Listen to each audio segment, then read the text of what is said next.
But Darren's a dick, so there you go. It's unrelenting. It's unrelenting. Just when you thought we were going to relent, it's unrelenting. Yeah, it's Unrelenting, the best unrelenting show on the Unrelenting Network here on the Unrelenting stream.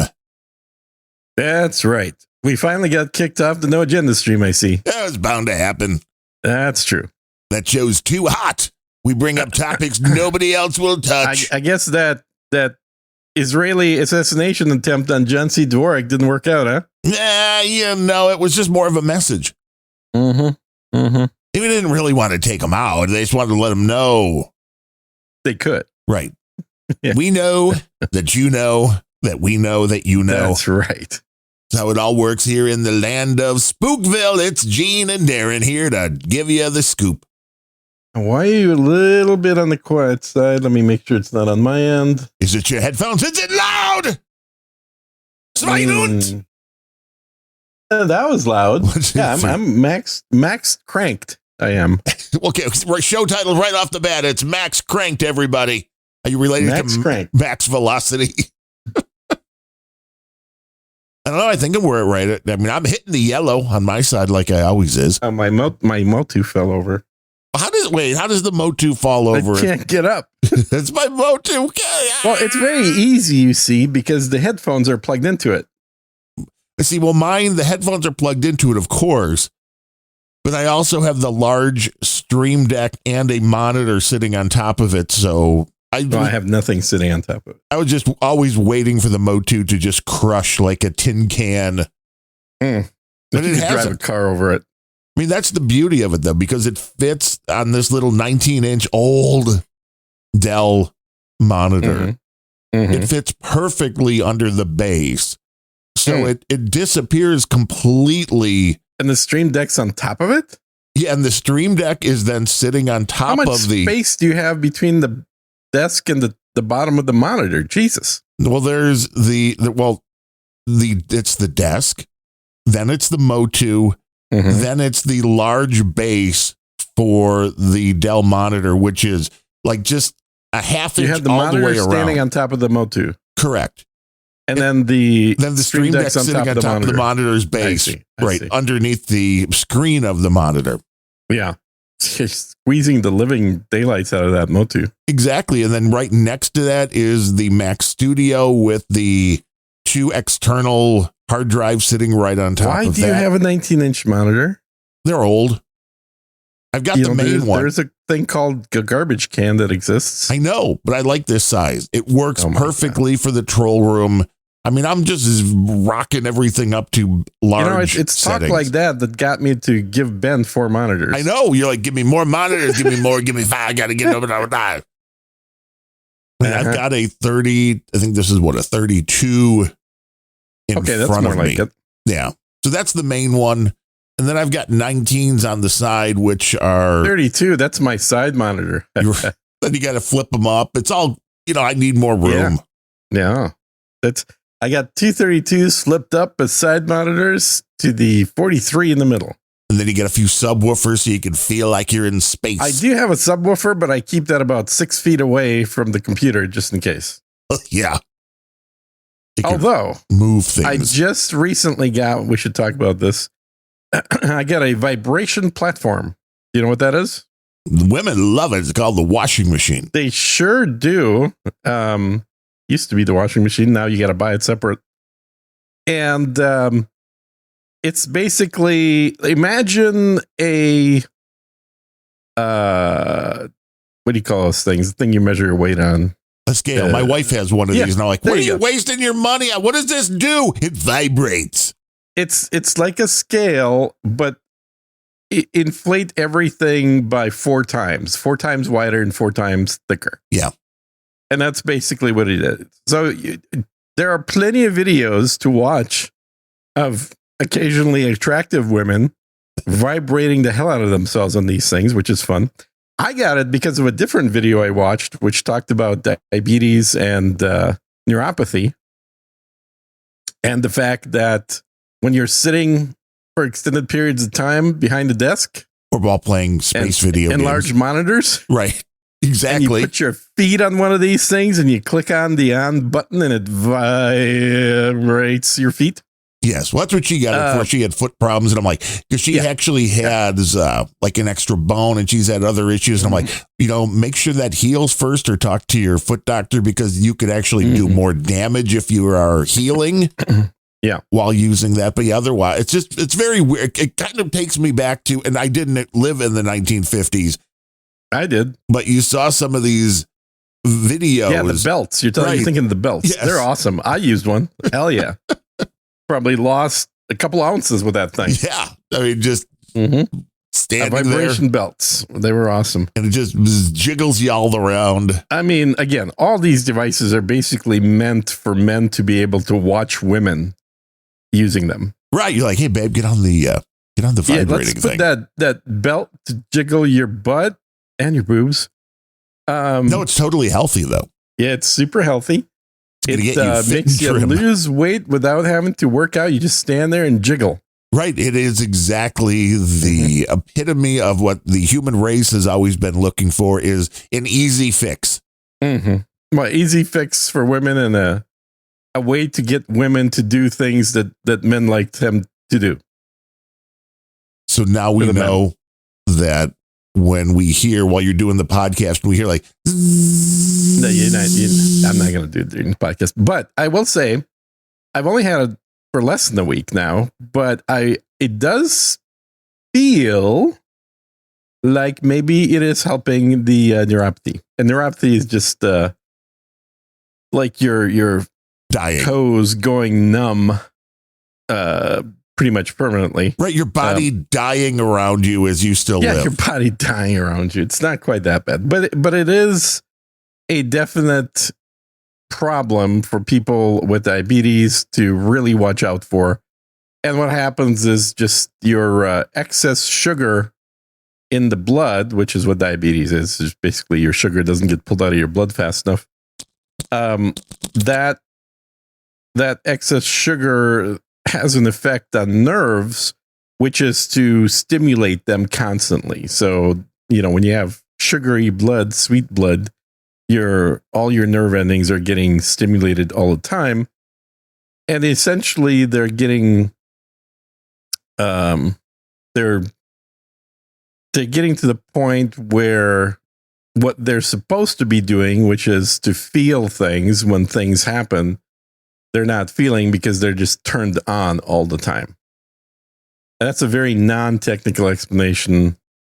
Or I guess some people say, tell it to me like I'm a 5-year-old. So there you go. That's what YouTube's for. Well, yes. And a lot of YouTube videos are at about a 5-year-old level, I think. And when was the last product that you purchased that was not because of a YouTube video? Well, I could talk about another product. Just got a keyboard. Woo! Not because of a YouTube video. No, well, you wanted the full mechanical. Are you still doing the weird? No, this is a replacement for the Mac keyboard. So I've got an excellent keyboard for my gaming PC, which is a Steel Series. It is a, what do they call it? Electromagnetic induction actuation. Right. I forget the name for it, though. Yeah, I forget the name of it, too. But it basically, it has magnets and sensors in it, and it senses how far the two magnets are apart by measuring that magnetic field. Yeah, the something effect is right. No, that's a whole different one, actually. I think that's a different one. How many different keyboards are there? There's a few different types. Yeah, the Hall effect is what you're thinking of. But this thing is cool because while it can be used as an on-off switch, the way a keyboard works, it also allows every single key on the keyboard to be touch sensitive. And you can program multiple functions depending on how heavily you press the key into it. And it's almost at where I've always wanted the keyboard. I've been dreaming. In fact, I tried to try and encourage some Kickstarters for these types of keyboards. I've always thought it'd be cool to have a keyboard where the A and the D key, instead of just being go full left or full right, were touch sensitive so that you could effectively emulate a joystick and be able to drive a car by just using the A and a D key on the keyboard as a sort of a joystick / steering wheel. No one's quite made that yet. I mean, even with this keyboard, it doesn't have a joystick emulation mode. It can assign different functions depending on the pressure that you put on, but you can't just purely emulate a joystick. My mouse does that. I have a SwiftPoint Z2 and I've got a Z3 on order and coming soon. SwiftPoint Z3, best mouse in the world. Just started shipping. Well, I guess it would come down to how many different settings can there really be on that one key if you're going to, go the joystick because you're like 0 to 100. But now do you really have 99 separate settings in that little throw of the mouse? Well, you do. It's actually pretty infinite because it's measuring an analog relationship. But you would just have to have a very light touch. But you could have light touch, but I think the bigger issue isn't so much touch. It's the polling rate, right? Because with the mouse, that has been a thing for a long time. All the pro gamers want a very high polling rate. In the old days, the mouse polling rate was maybe 1,000. Now it's like 20,000 per second. That's per second, right? So it's getting data that often, right? So that's what you need for smooth action. My mouse lets me emulate a joystick by picking it up slightly off the table and then tilting it left or right for steering. Sort of like, or flying an airplane or whatever. So it emulates a joystick using a gyroscope that's built into the mouse. And Billy Bones, technology is fun. Gene used the turbo button on his Sega Genesis. I never had a Sega Genesis. Well, you never. I think I still have one. No, that whole period of time, I was actually, chasing girls and doing outdoorsy things, not sitting in front of a computer or a. Because the Genesis was what, like 86 or so? 87? No, that was 90. Really? Was the Genesis 90? I'm pretty sure. Yeah. See, then I bought it while I was already playing with girls, and then I was playing Genesis with girls. Yeah. I'm sure you were. And I still got it, I think. I had the ColecoVision in the 80s. Ooh. I never had the ColecoVision. So there was the Atari was the big one. Yeah, then there was an Intellivision, which had a stupid ass controller. I had that. I loved the Intellivision. Yeah, it had a dumb controller though. It was the most bizarre controller in any video game console. It really was. And then the ColecoVision had a mushroom controller, which is more like what modern ones are. But then it also had basically a 10-digit numeric pad on the controller to be assigned other functions, and you can slot in a little overlay over those numbers for games that came with an overlay that would provide other functions, which was pretty unique because the controller had 2 fire buttons, the actual joystick, and like 10 or I guess 9 additional buttons that could be assigned by the game to do something else. I was jealous because ColecoVision was the one that had the real Donkey Kong, right? It did. It came with Donkey Kong, yeah. Mm-hmm. Because the Atari version of Donkey Kong sucked balls. Well, so ColecoVision was basically Nintendo. Yeah. That's who actually manufactured it for ColecoVision was Nintendo. The same guys that owned Donkey Kong and that did a lot of the old machines. So it was closer to arcade machines than the other video games were. Do you remember the Buckner and Garcia song, Do the Donkey Kong? That was great. I do not. Really? I remember there was a TV show back then where there was kids mostly, but some adults, I think, also competing on playing on arcade video game machines. That was like a competitive thing that started in the 80s. It's probably the first generation of e-gaming that ever existed. Well, you can compete. What? Yeah. They've all had high scores, man. Now, do you remember with... Oh, let me get some of the member berries. Hang on. Yeah, get the member berry, get the B12 in. Mm-hmm. It may have been more, but I remember with Activision, a bunch of their games, like if you beat a certain score, you had to take like a photograph of the screen and send it in, and they would send you like patches and shit like that. Really? I don't recall that. Yeah. I don't think something like that existed with ColecoVision. Oh, see that they were just screwing you, man. But I remember Smurf on the ColecoVision was probably one of the best games graphically. Like it had the best graphics of all the games. I don't remember a Smurf game. Yeah, I think it was a ColecoVision only game, but it was basically Donkey Kong with Smurfs, except with Smurfs. Yeah, I mean the graphics were better, and you didn't have the monkey throwing barrels portion, but effectively, it was a side scroller where you're rescuing Smurfette from Gargamel. Well, of course. What else would it be? What else would it be? But I liked the Intellivision. There were some interesting things that you could do. I think Intellivision was the first one that had football on it. That's where the keypad kind of the controller really kind of worked out because you could put in different plays. Yeah. And it was very weird because it had a disc at the bottom instead of a joystick, which was basically doing the same thing that a joystick would. It's just flat. It's like top of the joystick. And it wasn't the same feel, but it basically had a telephone keyboard on the device and then a bunch of buttons on the side. And they had the little plastic overlays that you had to put in if you didn't know what the buttons did. Yeah, same thing.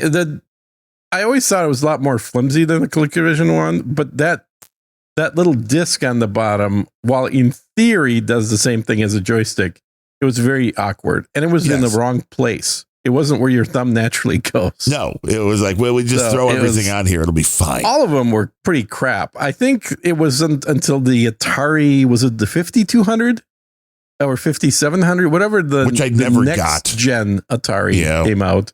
That you could buy a trigger like a gun type controller for games that was a lot more ergonomic. But before that, all the video game controllers just sucked. They were all very universal fit, which means they only fit robot hands, not human hands. Well, they were so They were so small. The joysticks were tiny. I know some of you trolls have that problem already. Well, the Atari 2600 had what looked like a cube with a stick sticking out of the middle. Right, but at least it was a big beefy stick. It was, but the actual feel of it was god awful. It creaked. Right. It wasn't like modern joysticks that have a very clear, crisp path. Right, there was no movement to it. No. There's very little movement, maybe a half inch in either direction. But I remember your hands just got super sore holding that cube in one hand and trying to wrestle the joystick with the other hand. And there was only one button. Yeah, I was wrestling the joystick even when I wasn't playing video games. Yeah, well, that's double duty there for you. Yeah. So it's crazy. But I remember having the first joystick. It was either for the Trash 80 color computer or it was for the Apple IIe that was just infuriating because it was not self-centering. It was, more of just like a plotting thing with the little red button on the top. And there were also like buttons on the side one, I think, red button. But it was like, I remember that was a thing back in the day, is that for PCs, the joysticks were not self-centering. That was so bizarre. Yes. It was like, how do you play with this? Yeah. Yeah. And then they started coming out with basically the same thing, but then it had a little button on the bottom that you can flip on that would then turn on the self-centering by basically, putting a rubber band next to the stick. Very high tech. Yeah. I think the original use of PC joysticks was actually for diagramming. Right. I hate to even call it drawing because it wasn't drawing, but it was more like, making diagrams for scientific purposes. Who would want to use these for games too? Right. Who would want to use a computer for a game? I know. See, Brooklyn wants to know. I mean, Jesus Christ, who the hell thought of that thing? Was Joust on the ColecoVision too? Yeah, it was. Yeah, I don't remember ever having Joust, so it must have been. I remember playing Zaxxon. I think that was on the Apple IIe. I had Zaxxon and Coleco too. Joust was great. I love that game because you got to push the button to flap the wings. Right. You pretty much, you're just tapping that button really fast to fly higher. All the time. Yeah. You're just getting extras. That's even better than the vibrating plate. Oh, yeah. You just tap, tap, tap, tap, tap, tap, tap, tap, tap, tap, tap. Yeah, I was tapping a lot in high school. I mean, that's for sure. Oh, God. There we go. But I remember going to one of like the first arcades. I was just thinking about this. We're going to a place in Indiana for a little relaxation that I haven't been since I was a kid. It was one of the first places. You guys already went. You haven't gone yet? No, not yet. That's going to be a while. When is that? Are we skipping an episode for that? Or are you going to do it from the probably because it'll be probably in late September. So okay. Well, it's going to be a while. Yeah, but that was one of the first places I remember going to an arcade, and the games I recall very clearly. One of them was Boot Hill. Do you remember Boot Hill with the actual gun? Nope. And then it was like a shoot 'em up game. Oh, it was great. Also, the original Space Invaders. You remember when that came out? I mean, that came out in the 70s. I mean, very early on. And there was a lot of pinball was still the big thing at the time, but there were a few of these just such basic video games that, I mean, it's crazy when you think how far they've come from Space Invaders to these completely photorealistic 3D worlds. And you've not seen anything yet. Well, I have. No, you really haven't. Because let me tell you, NVIDIA just announced DLSS 5, which, do you know what DLSS, first of all, is? No. You know who NVIDIA is? Yeah. Well, yeah, they make those. They make the AI cards. They make the AI cards that people play video games on. Yeah. Exactly. I mean, who plays video games? Who has time for video games? Right. Well, lately, people not tapping. That's right. And that should really be their advertisement. Like, hey, are you an old guy not getting laid? Have you considered video gaming? You can thought about video games, but saying old guy and not getting laid in the same sentence kind of redundant. True, but you don't need both. The so DLSS has up to this point DLSS 1, 2, and 3 and 4, I guess. These are all techniques used by the card to create a smoother gaming experience for you. So what it effectively does is it interpolates frames between frames that are coming out of the video game itself, and it's creating that in between frames. Now, for people that don't play video games, this is an effect you probably saw on televisions about 10 years ago when 4K televisions first started coming out and things started being shown in 60 hertz instead of 30 hertz. And certainly some TVs even had 120 hertz. You could turn on a mode on your TV that would basically increase the frame rate on movies that were coming across at 24 or 30 frames. It would push them up to 60. A lot of people don't like that effect. No, it is very strange. Because if anybody that's ever used a video editor has, this is like the main thing they want to do. It's like, oh, do you want to up this to 60 frames per second? And it then takes that 24 or 29.9997 frames per second and goes, ooh, fancy. Right. Yes. What should be here in these extra frames? So it's guessing. Well, it's interpolating, which is a fancy way of saying guessing. Yes, which is like, well, we see what A and B is. We know that what kind of makes sense, what'll come between them. Yeah. So that was what DLSS did initially. And then the other thing that it did is it did resolution enhancement. So, and the reason it did both of these things is because the actual game running on your computer wasn't fast enough to supply your 4K monitor or even a 1080p monitor with all the graphics at full high resolution. Like the game itself isn't fast enough. So the workaround was the video card was fast enough to then do these additional mathematical calculations and make a game that you can't play very fast actually look like it's faster than it's actually playing.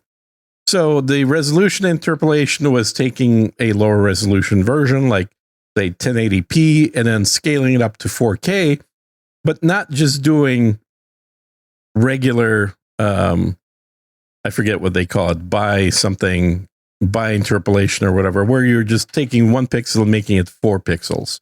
Because everything would just, it'd be higher resolution, but just as jaggedy. Right. It would still be a square. What the card did was a very intelligent scaling algorithm, kind of like there's a plugin for Photoshop, or maybe Photoshop by itself does it very well now, where you can stretch things to be bigger than the original image, and it'll recalculate things and give you a approximation that looks better than just a simple size increase would.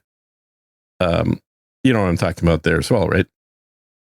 To give you a size, you mean just upscaling, or? Yeah, upscaling. Yeah. Mm-hmm.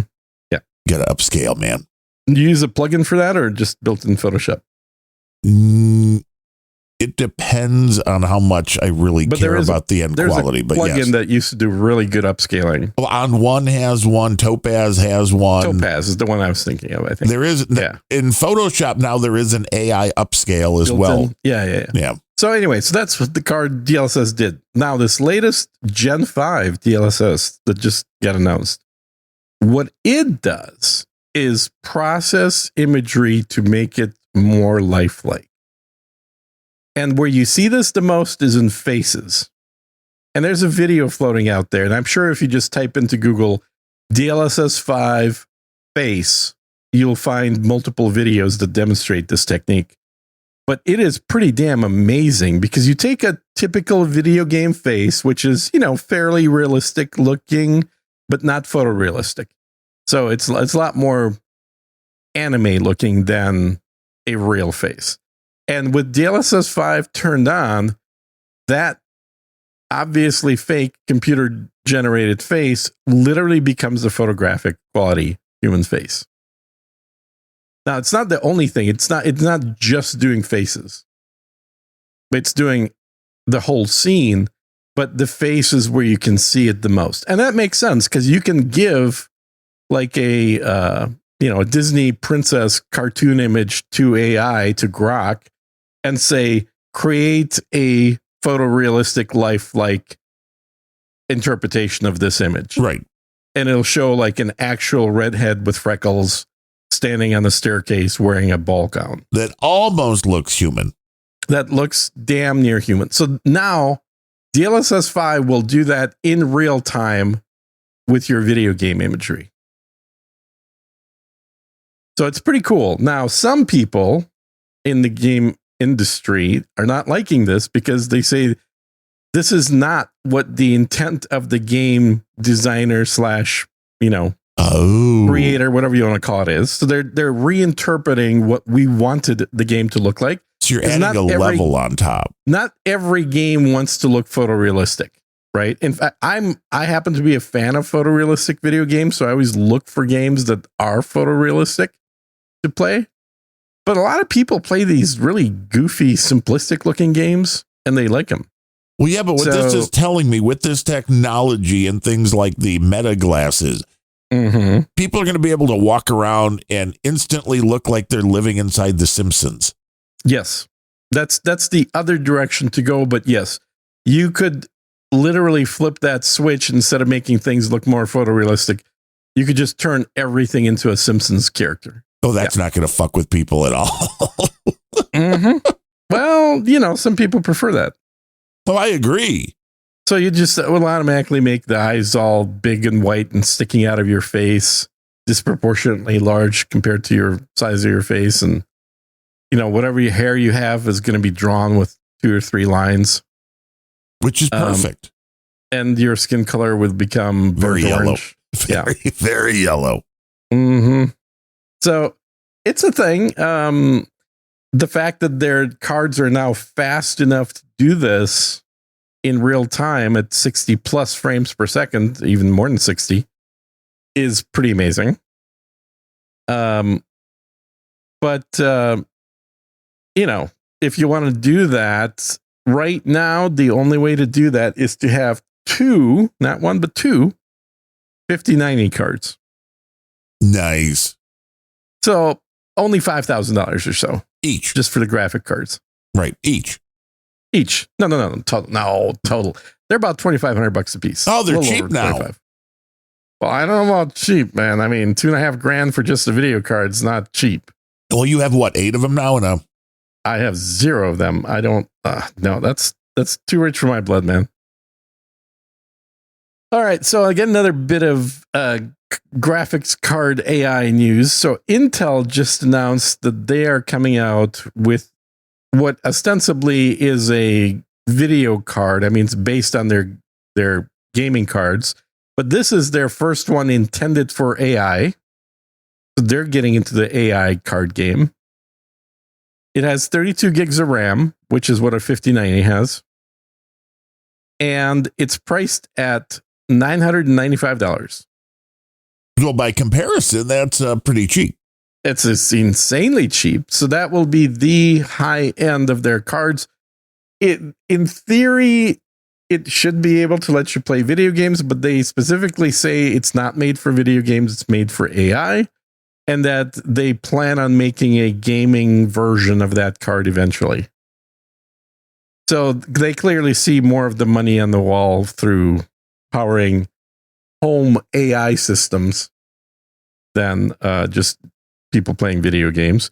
But I think that's great news because the more players there are outside of NVIDIA right, making AI cards, the better it is for gamers that don't want AI, because it means the cards that you could do either or with will be cheaper. I'm just waiting for them to port everything towards the Apple chip so they can be and somewhere as fast as NVIDIA rather than... Well, it can't be. I mean, that's the thing is that NVIDIA chips and other... I mean, it doesn't just have to be NVIDIA. It could be the Radeon ones as well. But the architecture is... The technology that's used is just vastly different than what the CPU is like. The CPU has 30, up to potentially 32 cores or maybe 64 if you want to look at the Threadripper line. The 5090 has 5,000 cores. One's never going to be doing what the other one does. Yeah, but Apple's like quadrupling everything every time they come out with a new chip. Yeah, they are. So, maybe by the time Apple has 50,000 cores in their CPU, get close to where they're at now. The gaming cards will have 1 million. So it's a whole different thing. They're much simpler, much less complex cores that are meant to do only a certain type of math and nothing else. Which originally was the calculations needed for creating 3D environments in video games, and then it became mining Bitcoin. Then it became AI. And then it became AI.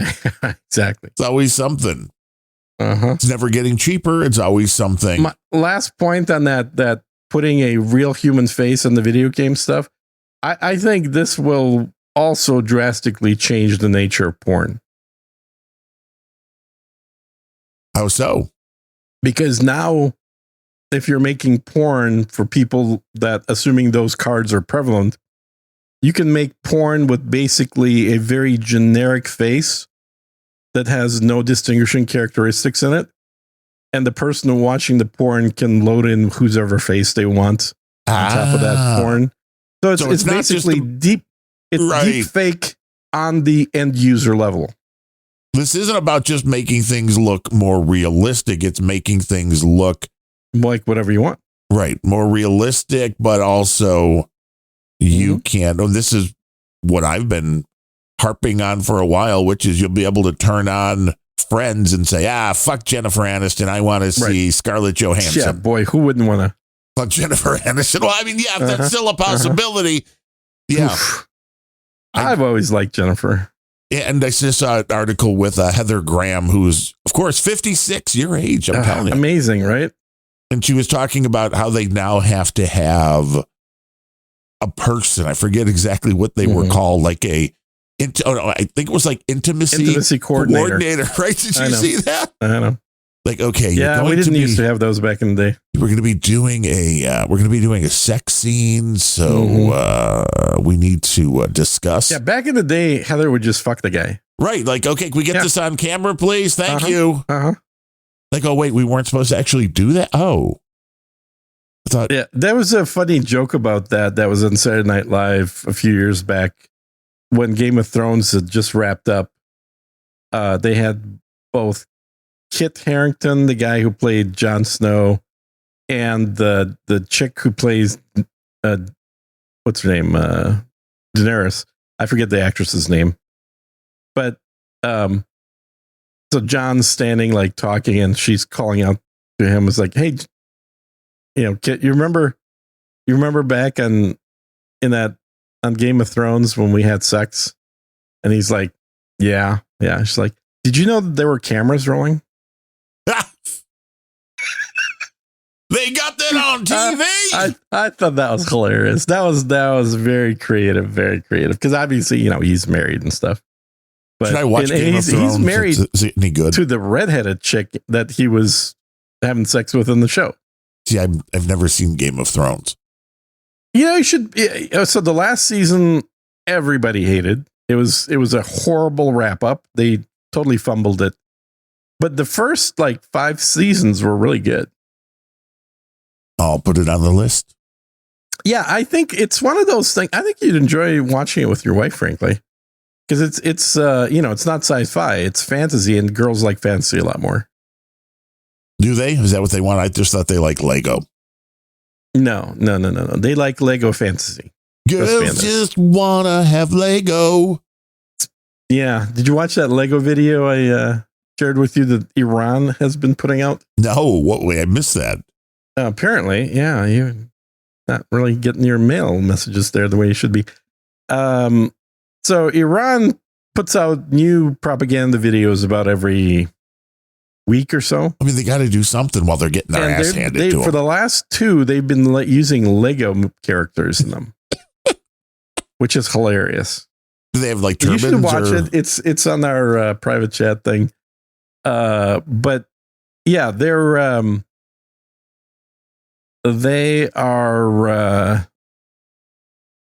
pretty damn funny, even though obviously they're very propagandistic, and they blow up the Statue of Liberty.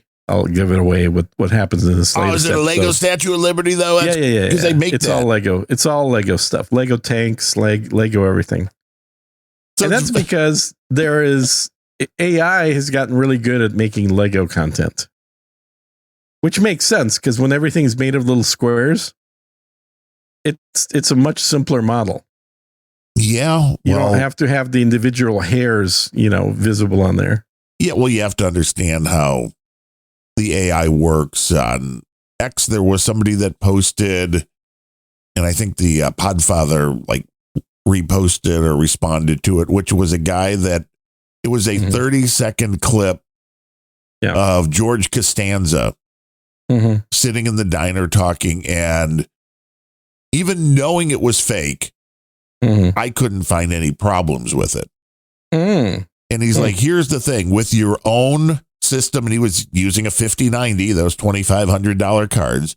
But he's like, I trained this on my own machine to George Costanza and then created it using WAN or whichever one of the open source models. And it's like, again, never believe what you're seeing, because this was good. This proved to me that we are already there at the point that if they wanted to make another season of Seinfeld where they all still looked exactly like they did during the run, or at the end or at any time, they could do that and nobody would know. Yeah. And the question is, if Jerry and the rest of them wanted to do that, is that bad? How much would people get so pissed off with AI music now? That's not bad. Did you ever watch Firefly? Yes. Okay. So Firefly, Nathan Fillion, the main, the captain guy in that show, he is a very big supporter of that show, like on the convention circuit and everything. Right. It's literally a show that had not even the full season and then managed to get a movie made 5 or 6 years later and then is still very popular. But he's been teasing a new announcement for a while and everyone's guessing like, what's it going to be? I thought it was going to be a video game, which would be pretty damn cool to be in their world in a video game with all the stuff going on, because it was a cool sort of space cowboy world. Well, yeah, there was a space prostitute. Hell yeah. Which, there's going to be space prostitutes. Hell, man, I bet you there's already space prostitutes up on the ISS. That's how they roll. Anyway, so the announcement was that they are going to start making a Firefly cartoon animation thing. And all the same and it's a prequel. So all the characters are still alive.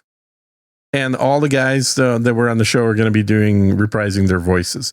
So it's a way for the old actors to still be able to do a young version of their characters. Right. So they announced it, but they didn't show anything. So we don't know if it's going to be anime style cartoon, realistic style cartoon, but it's some sort of an animation series they're going to have. But I think, with the AI and computer tech the way it is, it could look very realistic and have them running around in it. Oh, absolutely. And that's how you keep things going forever. Yeah. And you could totally emulate the voice, but given that this is a project that, several of the actors were working on, obviously they're very interested in just having people reprise their roles and get paid for it. Right.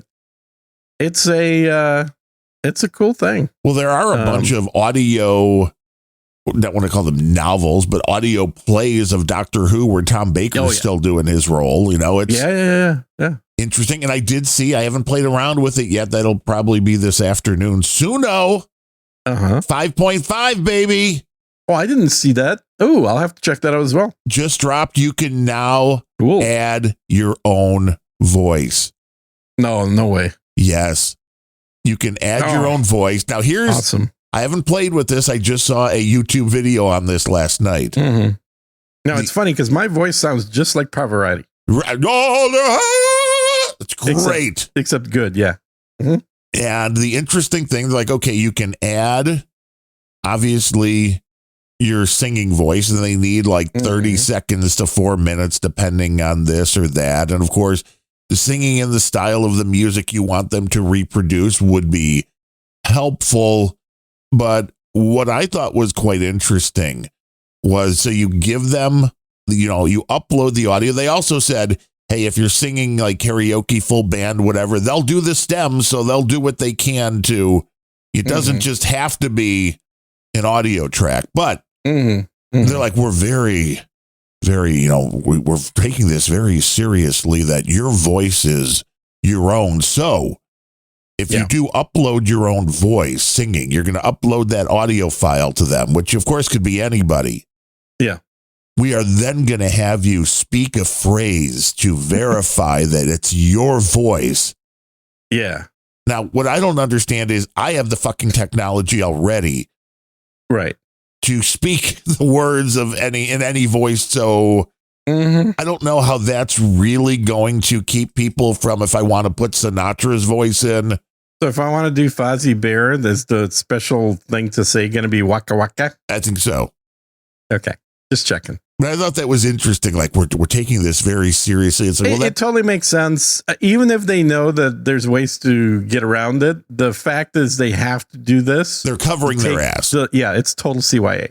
They're saying, well, not our fault. We had measures in place that would prevent 99.9% of the people from using somebody else. But of course, there's that 0.1% that are going to be able to get around anything. So this is a way for them just to take legal liability off themselves, which makes total sense. But now we can use our own voices and we'll sound good. You don't actually have to know how to sing. No. Because I think anybody can learn how to sing if you really put the time into it. It is a learn. I'll tell you, even beyond that, I think singing is not only learnable, it is forgettable. Yeah. Because not like riding a bike. When I was in college, I sang all the time in a bunch of different things. The all boys soprano choir. None of them actually were, but by the time I was in my 30s, you couldn't get me to sing a line of any song. Well, some people really, even artists, professional artists, as they get older, their vocals just drop off a cliff. And women's turn into men's. Yeah, sometimes. A lot of women end up sounding like this by the time they're in their 40s. Like B. Arthur. I do it everywhere. Or what's her name? You know who I mean. Most women, yeah. Or the women, the two sisters in The Simpsons. Marge's sisters. Oh, yes. Well, that actress always had that voice. That was the Rhoda's sister. Oh, really? It is. It's yeah. It's that actress. You remember her, right? Even when she was young, she was like kind of raspy sounding. How many people are like, what the hell's Rhoda? I know, right? What's a Rhoda? It's a 1970s television show. How could you not know? Right. Did you not watch Alice and all of those? It was pre-Golden Girls. Diner, yeah. And then there's Maude. And Mary Tyler Moore Show, of course. Oh, Mary Tyler Moore was so hot when she was younger. I mean, yes, on Dick Van Dyke, she was hot. On Mary Tyler Moore Show, she was a feminist. Well, okay. If you turn the volume down, geez, it ruined it for me. Women wanting to do things like work and wear pants. Right. What the hell's up with that? That's when the world went to hell, when women started wearing pants, let me tell you. It's true. It's true, though. I mean, as much as you can argue with the point, it kind of is. The world went to hell. And the next thing you know, they gave them the right to vote. Oh! It is Gene at SirGene.com. Biggest mistake this country's ever made. The 19th Gone Amendment. downhill ever since then, yeah. It has. It really has. If you look at the history of America, it's only gone downhill. This is exactly why the AIs have such a hard time figuring out what to say about this show. Well, we have one topic and one topic only that we ever talk about. Us. They're like, why? What is this show all about? We don't understand. But I'm excited to see what they, because I wrote a bunch of songs. I just can't sing, but if I can throw my voice on it now, I understand that this is all synthetically boosted, but they are songs, melodies, and words that I wrote, not a machine. Right. Taking my voice. It's just instead of me spending years trying to sing on key. Yeah. It's just going to hurry all that up. Here's the thing that I think some people, Adam Curry, need to get over is that making songs with AI isn't pretending to be a musician. True. Making songs with AI is literally being a producer. It's where you have somebody else doing the singing and the instrument playing. But guess what you get to do? You get to tweak the knobs and you get to say, nah, I don't like that. Let's do it again. And that's exactly what we're doing with AI. Yeah, do it again. I don't like that. Do it again. Tweak them. Tweak the knobs. Yeah.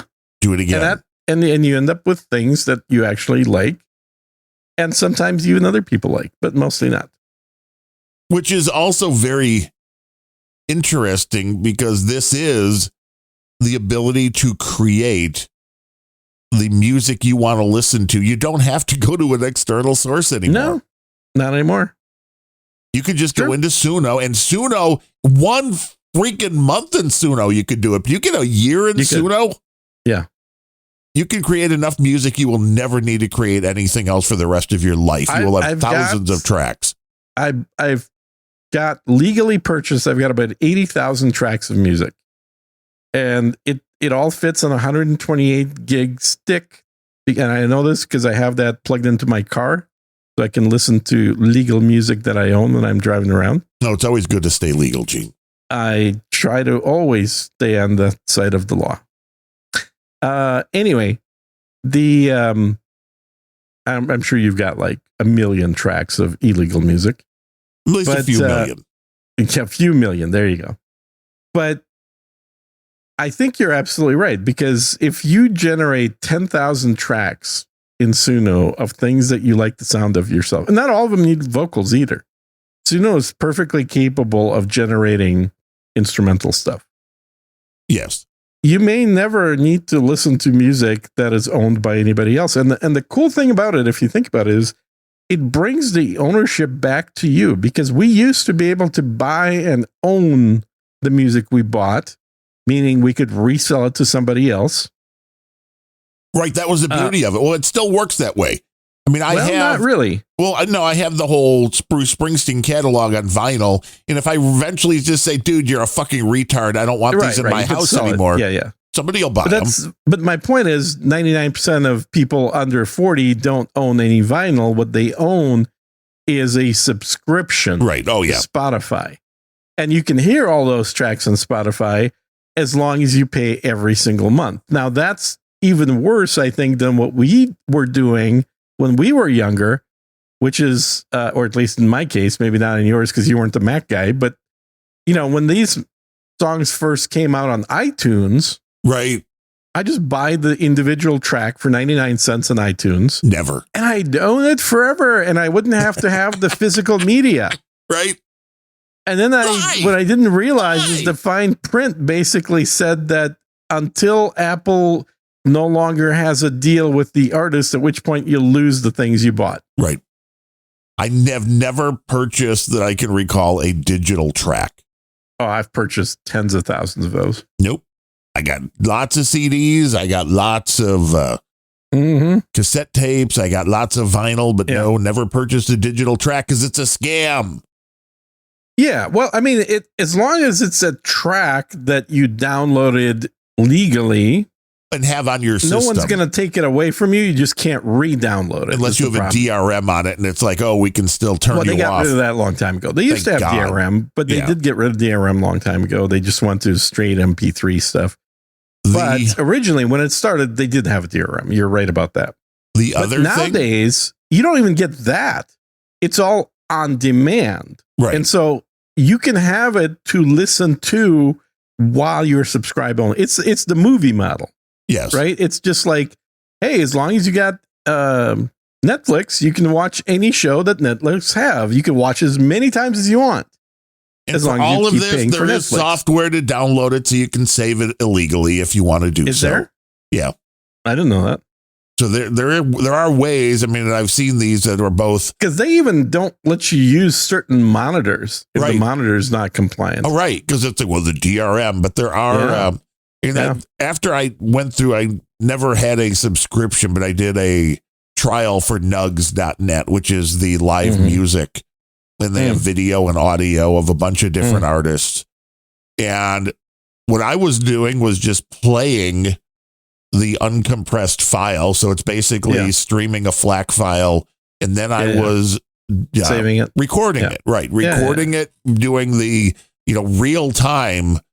And then one of the one no agenda producer I ran into somewhere is like, oh no, just go to this GitHub. There was a nugs.net. You would go in and it would just scrape the whole fucking thing if you want, which I'm assuming is still there. Yeah. Like there is for maybe Netflix. So the thing that you got me on that little command line app for pulling down YouTube videos, YT-DLP, with a horrible god awful name. Yeah. That still works amazingly. And I'm shocked that it works. They keep updating it. They do keep updating it. And I wrote a little custom wrapper around it to use it right inside a browser. So I can now just click one button and it grabs whatever I'm looking at. Well, see, I have to right click, hit services, and then YT-DLP. Is there a way to just click one button if you're on the page? Yeah, I just have one button that I can give you the parameters. I'll just remind me offline to do that. Yeah, because that's even better. Because all it is basically a browser plugin which calls the automation. It calls any command line, and it passes the URL of the video to it. So it's super easy. Nice. And you don't have to. I just never been a fan of getting into the terminal. I don't like command line shit. Dude, I love the terminal. I feel all leaked. I know it's funny because some people like it. Ben's likes doing things that to me, I'm a UI guy. Okay. My first real commercial programming thing that I was hired to do, like back when it was the summer after high school. It was my summer job as a developer that I got paid $50 an hour for. That's $50 an hour in the 80s. Think about that. That job was writing a UI front end for function. I don't want to make it sound overly like it's huge, but it was writing a front end for Cray Research.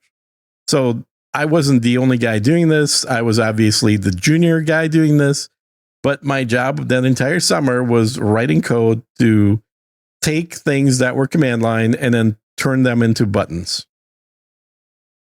Ladies and gentlemen, this is Gene before beard. Yeah, that's definitely before beard, but with a goatee. I had a goatee in high school.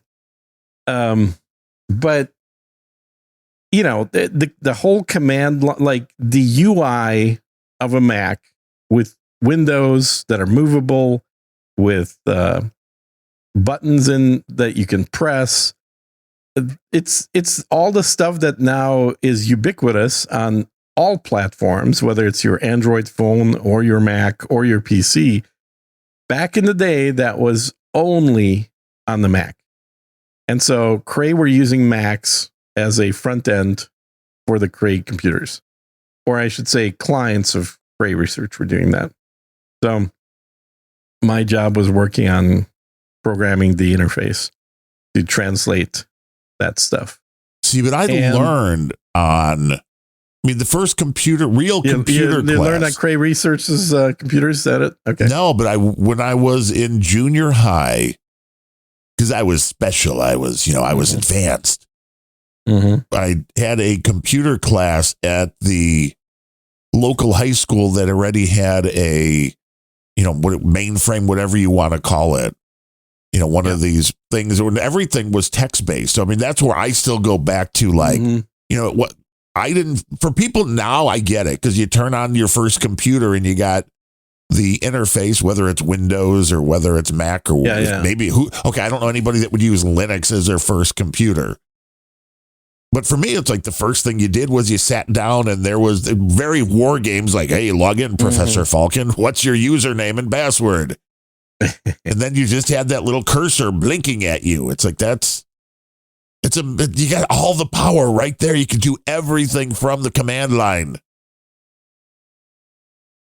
Yeah, Gene does still see in the green font, Billy Bones. I do. That's true. It's the first thing I change my when I do terminal, which I know now on the Mac.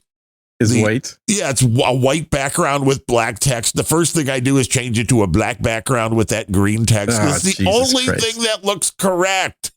That's too funny. I did a website years and years ago. This would have been probably in the 96, 97. I did a website for computer security where you can test your companies, or I guess individuals could do it too, but you could basically test the what the outside of your network was like. This is in the day when a lot of people still didn't have firewalls. Right. Like they was literally just a router to the internet. Like, and what all can your you traffic see at my IP?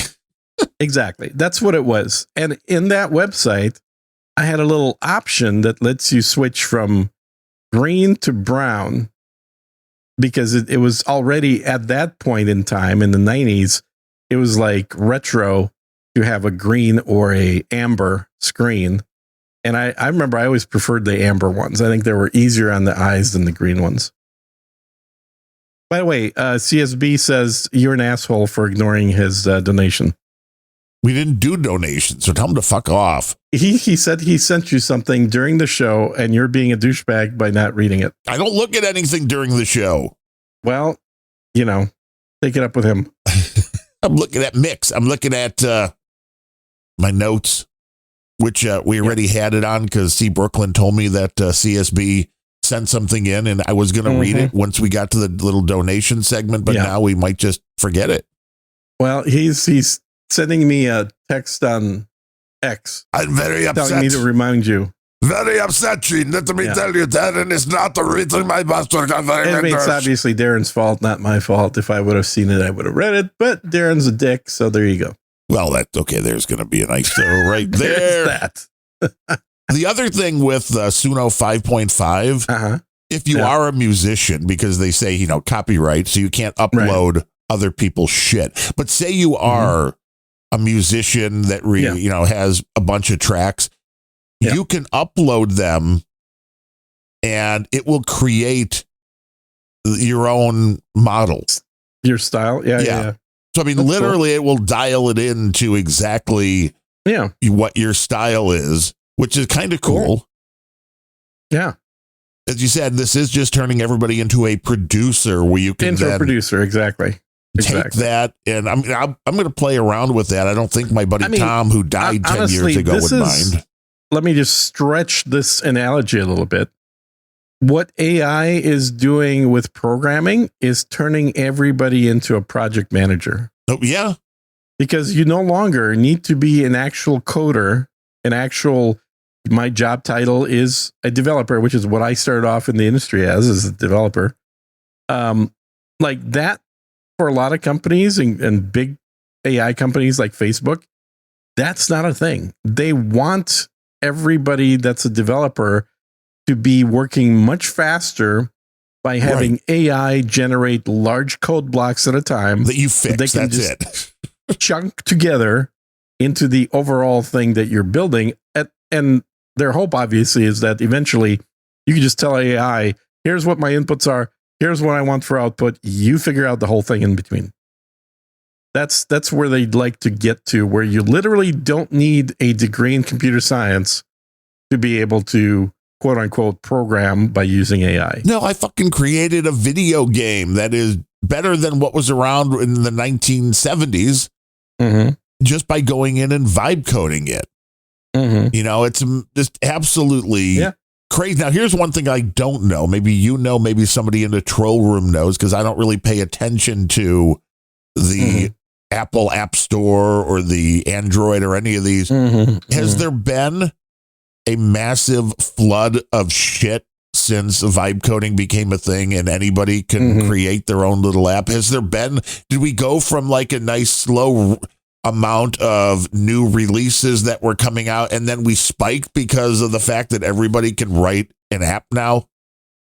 I mean, I haven't noticed. But in music, I've noticed there's fucking tons of it where I download. You can tell there's AI everything. If you look at apps for your iPhone, there's a huge amount that clearly are just being dumped in mass that are mostly AI created. I don't buy apps other than games. I don't buy any the PC. Either. Yeah. So I have no idea what's going on in the PC world.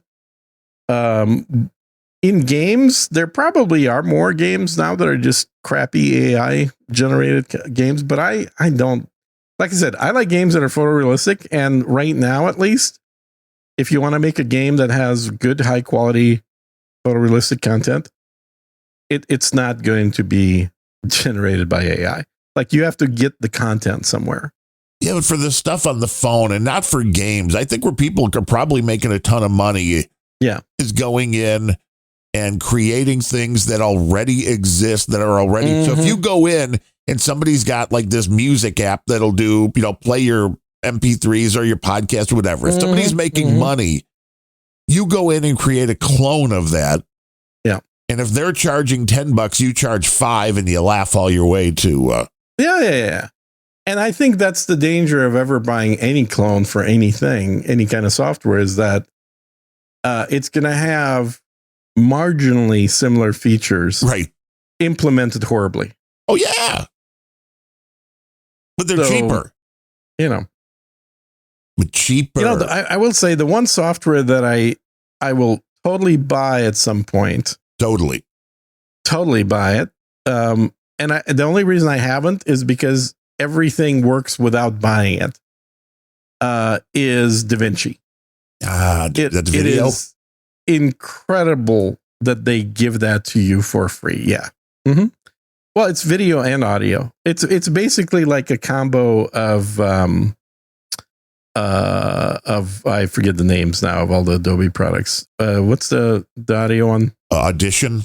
It's like a combination of Audition and Premiere. Yeah, all in one package. And their license is basically, if you're doing commercial work that you're getting money for, then you should buy it. And if you're not getting money off this, then you can use it for free. Just go enjoy yourself. Make your AI slop videos. It's it's not an easy product to use because it's literally a commercial quality product. I mean, it's from Blackmagic, so they make hardware. So it's a hardware company owns the product that is used for commercial production of video, but it does everything. It does all the 4K shit. It can do 8K videos. It can do iPhone videos. It can do all that stuff. And the fact that I still haven't needed to pay for it yet is amazing. But I will at some point. Just from at this stage, I mean, I've used it for hundreds of hours, so I kind of owe them. Well, soon your computer will be able to just do that for you. What? Pay for software? No, actually do the editing in things like DaVinci, which it's going to be very interesting to see how all these autonomous agents. I saw something the other day where it's like, yeah, you can now have AI edit your videos. And I'm like, how the fuck are you going to do that? I guess it depends on what they mean by editing. Yeah, like one thing that you and I have talked about this, that I'd love to have eventually happen when AI is both cheaper and capable of doing this. Because last time I checked, it wasn't either.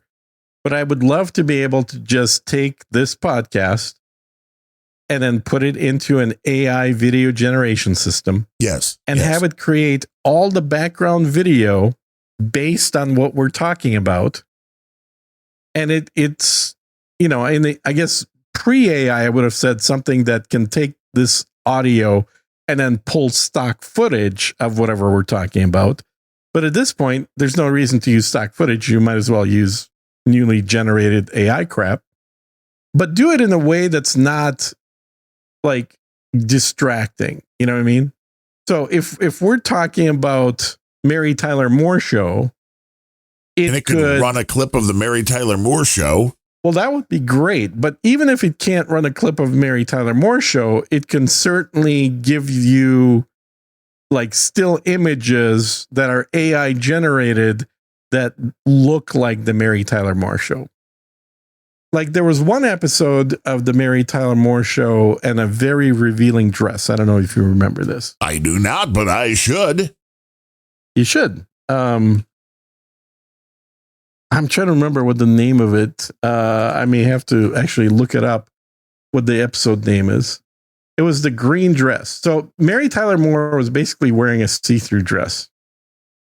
And it was very controversial. And if you're a fan of Mary Tyler Moore, you know, you're probably would have remembered that had you seen the episode, because it is definitely revealing. But that apparently was like the most risque thing that was shown in the 1970s on television. What a world. They didn't have the internet yet. Now, ironically, it was the same time frame that movies like, oh, goddamn, what's the name of that movie? I'm blanking out. Deep Throat. It was the same era when movies like Deep Throat were out in movie theaters and not porn theaters, and people were going to see basically porn in movie theaters, and, you know, not a problem. But on television, which was controlled by the FCC, this was amazingly racy. Yeah, it's a nice dress. There's a clip on YouTube as well. Yeah. Well, of course, there's a clip on YouTube. The whole thing is been talked about many times. But obviously, she's not nude. But no, not by today's standards. She is like Amish. She is, well, about that, but she's definitely more revealed than other people. And that you also realize, looking back, like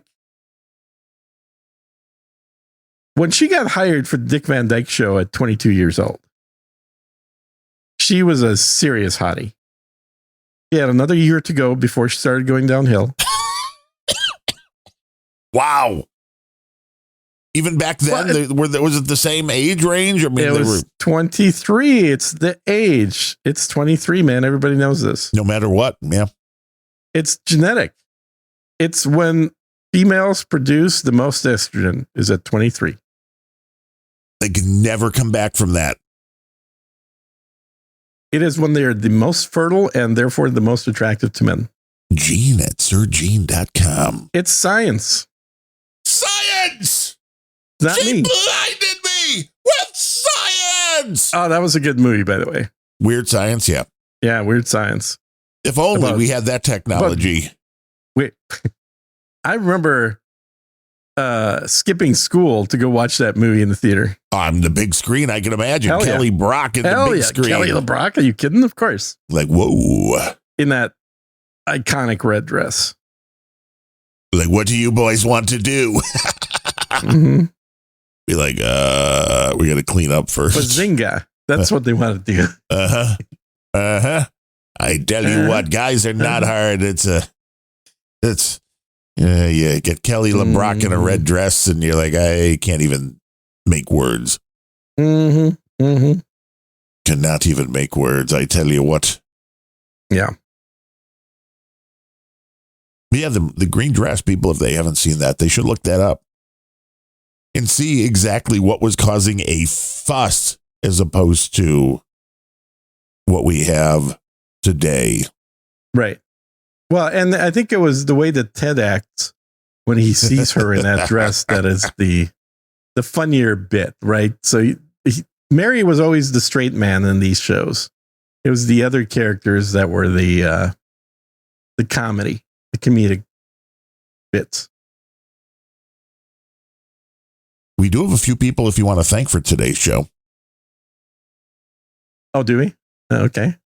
Including, I mean, this is a value for value show. I know this surprises a lot of people.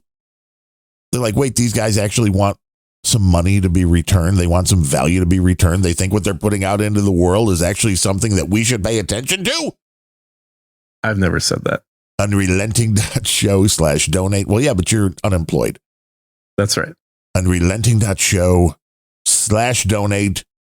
That is where Mark Miller went. He came in with $21.10. What, sats or dollars? Dollars, $21.10. Wow, that's a lot more than 10 sats. He says, overdue value return, but thanks for hitting record on the conversations.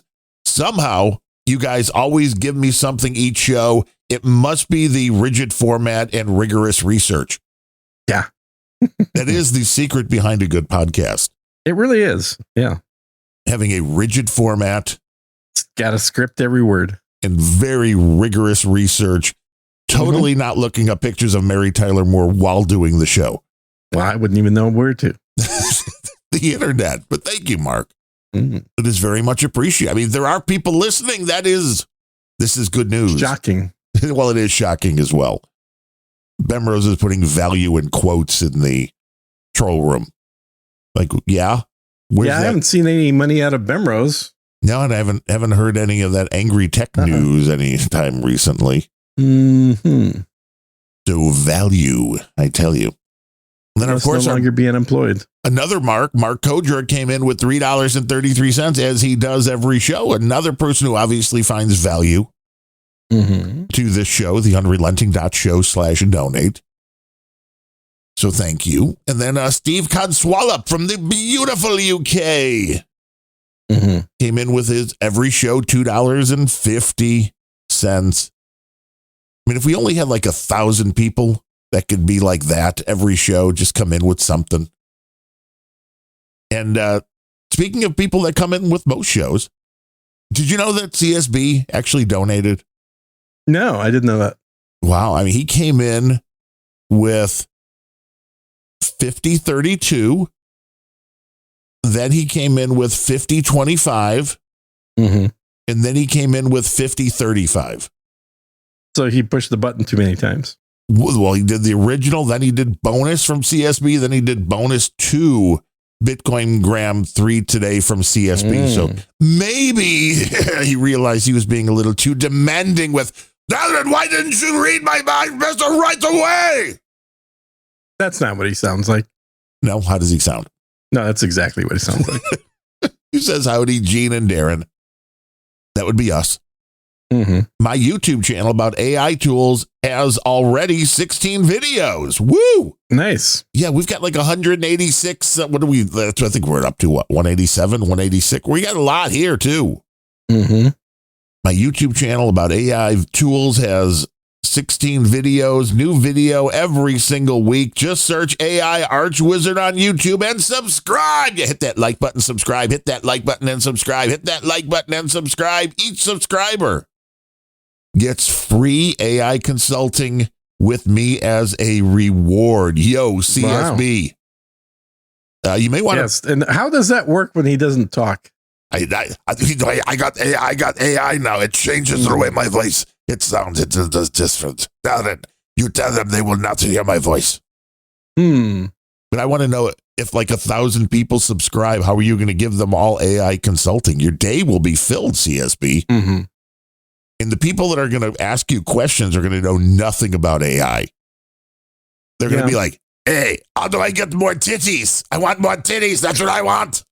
Well, that's what AI is for, right? I think so. That's what Elon thinks it's for anyway. Well, Elon's always right. He's like, more titties. Mm-hmm. But thank you, CSB, for the 5032, 5025, 5035, which I'm guessing if you combine them all is $9.99 at the time that they were sent. It seems Bitcoin is going down today, so this could be worth nothing. Yeah, 65 right now, down from 69. By the time we hit the end of the show, it might be worth nothing. That's the beauty of sats. They go up, they go down. You never can predict it. Yeah. So thank you to CSB and Steve and Mark. And if you want to help support this show, if you're CSB listening. is buying a lot of Bitcoin right now because he thinks it's going to go up. I mean, you buy the dip. If you're going to get in, you want to buy the dip. For sure. But you never really know. No. Because I just remember 2 years ago when it was below 50, I said, I just don't think it's going to go much over 50. It'll go back down. I might still be right. I am the asshole, and I've told the story before, when it was down, and I think it was crashed to like 3,700. Mm-hmm. And I'm like, we should buy a Bitcoin. And my wife's like, do it. And then I didn't. Okay. Because then I would have had like $100,000. At $100,000, I would have been like, gotta go. Yeah. So that would have been a quick hundy in the bank. But no, I didn't because I'm an idiot. Did not buy the full Bitcoin. So there's that. No violins. It's no set for me not having $100,000. I mean, dude, we've all got those stories. Kind of tired of talking about them. You've got more than one. So you've got I bought the Bitcoin. No, I mined the Bitcoin and I threw away the computer that had it on there. Wow, it was worthless at the time. You're like the guy in the UK that wants to go dig it up. No, I'm not. I don't have that much. But I had like 3 coins, I think. Back when I did the math and the electricity cost more than 3 Bitcoin. I'm like, well, I'm not going to keep this running. So then the computer went in the garage. Stayed in the garage until I moved, and then they got tossed out because it was a old junky computer.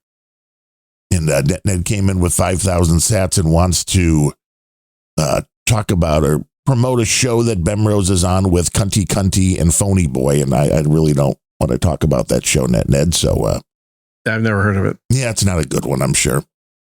Okay. I mean, when 2/3 of the show are fucking psychopathic retards, and then one's Bemrose. I mean, he's the only one worth listening to. Bemrose is in the show? Yeah.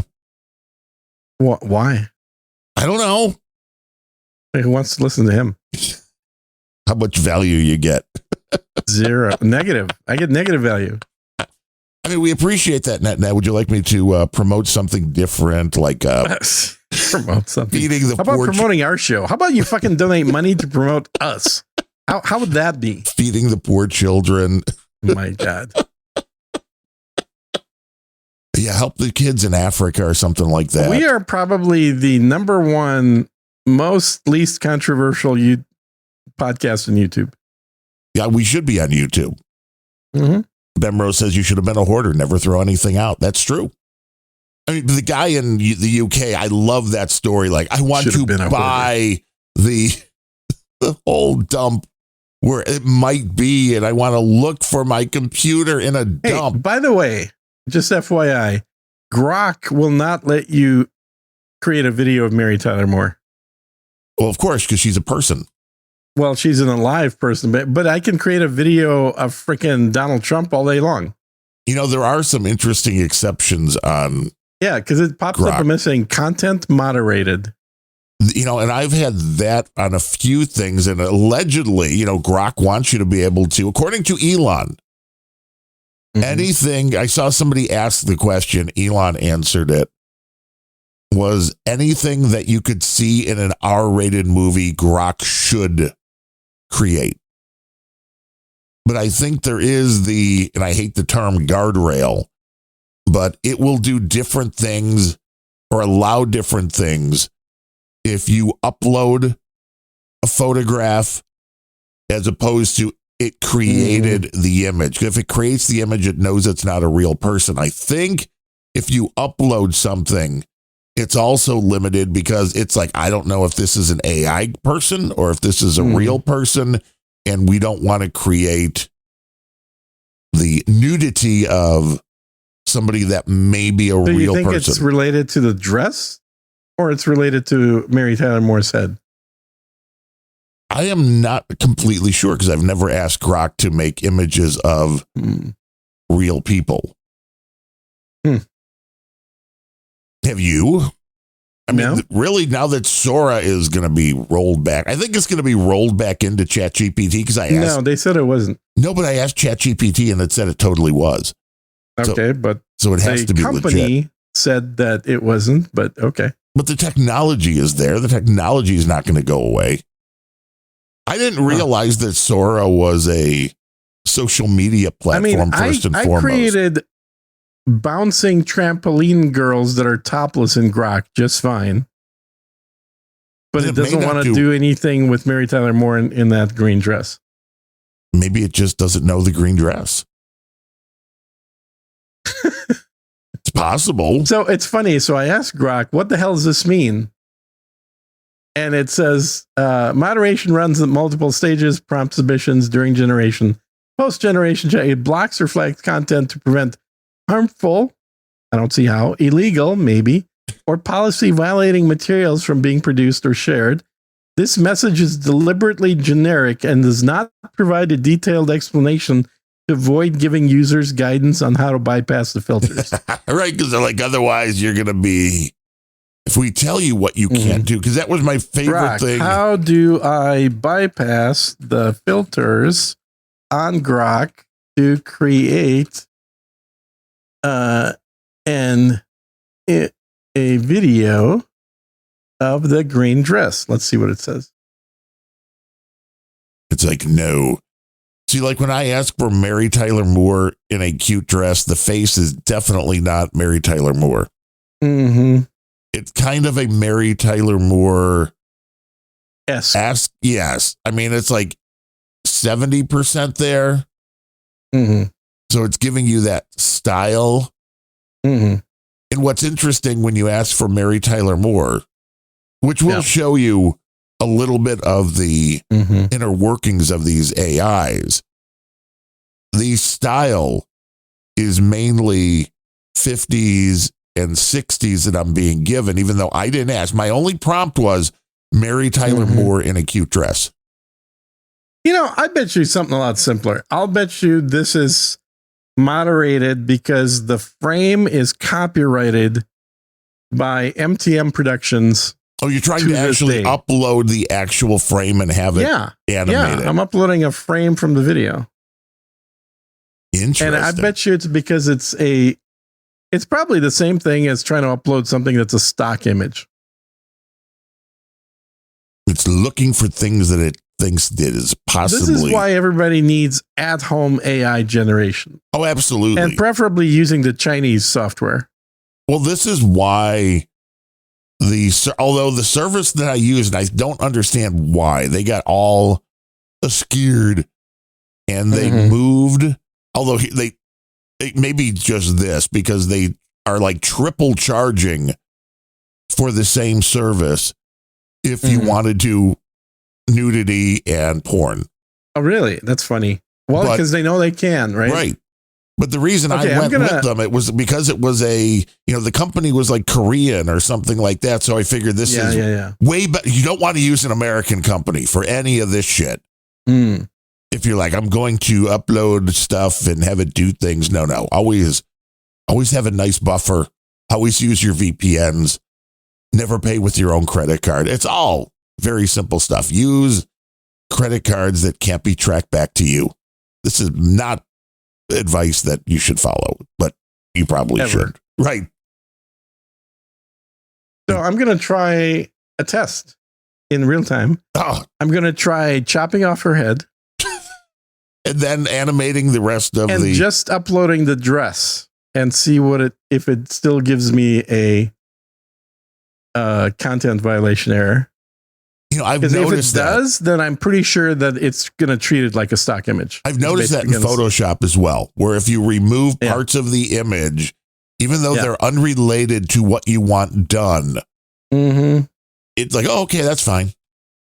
These systems are not, the concept of guardrails, we've talked about this before. They're all avoidable if you really want to. But the other thing I could try is just uploading Mary Tyler Moore's face and then saying, put her in the green dress and basically, try and fake that green dress. Yes. Possibly. Yeah.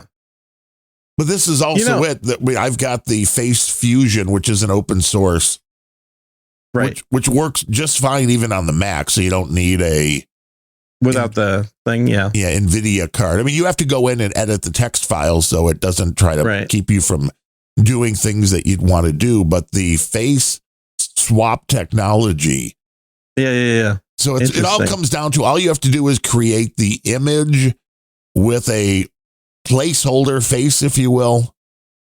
And then you can do this batch. So you can create 1,000 pictures in an AI and then have your other AI just go and slap the face you want on it automatically.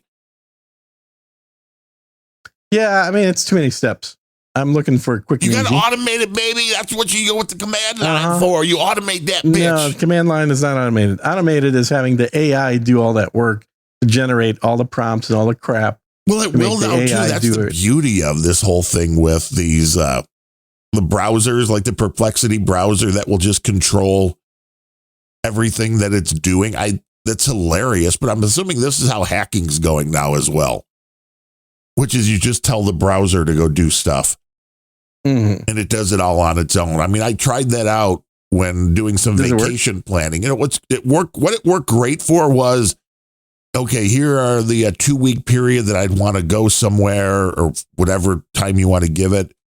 And then say I want to go for either 6 or 7 nights and then give me all of the options. So it'll go and look up every airfare for every day and then put together the best combination for you. Yeah. Where otherwise you'd have to go in and do it yourself. It's like, no. But there's no way to you can't like Google search, hey, when's the best time to go here? It doesn't work. You got to give it the parameter. No, you'll get an ad that says the best time to go here is right now. Right. Book now. Book. Give us your credit card. That's right. Yeah. Yeah, just install OpenClaw. Bemrose is right, and give it access to all of your accounts. Open who? OpenClaw, CLAW. That's the home. Oh, that sounds super safe. People are getting fucked, man. It is one of these home AI things that people are giving it access to. As insane as it is, their bank accounts and other things because, well, you want it to be able to pay your bills for you, right? Oh my God. No, it's open source, very, very beta software. Fascinating. So, okay. So use the green dress on a brunette that it created, right? New face, not Mary Tyler Moore. Then I said, take that video, change the hair to be sandy blonde, and have the accent be a Midwestern one. And it started creating it, and then it stopped at 80% saying content violation. I know what you're trying to do. You're trying to make Mary Tyler Moore. Okay, let's make her a redhead then. That's fine. And there are things that it will tell you it can't do, which if you just try over and over again, it eventually does. Mm-hmm. That was my other favorite thing with ChatGPT creating images. Yeah. And it would come back with, oh, no, I can't. Right. And then I would be like, okay, well, then change the prompt to make sure that it doesn't knock any of your, problems that you're going to stop creating. Yeah. And it would do that. And then it would stop again saying it didn't meet the requirements. I'm like, fuck you. You created it. Yes, but I don't know what my own rules are. Yep. They say, no, you have been rejected, Gene. You've been rejected by more AIs than you've been rejected by women. So sad. My AI, it can play my space games. Can it sell your ships for you, though? Can you create with OpenClaw? Maybe that would be actually pretty cool if it could. An agent to do everything that you want. Well, we know there is the real-time, not only audio creation, but I'm assuming it's similar to the stuff that CSB was using. The company that created the plugin that I've been using for a couple of years now to get rid of all of the reverb and background content noise. Moderated again. Jesus. Yeah, they don't want you to. You're moderated, man. Elon does not like you. But they've come out with the software that does real-time conversion of your voice. And unlike what you're using, CSB, because when CSB is using this voice changer, his very identifiable way of speaking and his accent are still there. This somehow real-time converts the voice to something completely different. So like I could be a British guy. Okay. And it will just on the fly, even if I have CSB accent, it would come out as even if I have CSB accent. It's very, I don't even know how they're doing this stuff as quick as they are. But it's amazing. Yeah, they've got to be doing something because I will say that the voice to text that's built into the iPhone is very mediocre at this point because it gets a lot of words wrong. And I feel like the systems that are doing on-the-fly translating are just way better than what's built into the phone. Yes. Well, and I've talked about that, what we use using Mac Whisper to transcribe this show and others. Yeah. The old Turbo model, which is the most accurate, but it takes a half hour or so to do 2 hours. That's not that bad. The new Parakeet model takes under a minute. What? Yes. What? Yes. It takes under a minute to listen to 2 hours. Yes, and transcribe. That's what I've been using. No fucking way. That's amazing.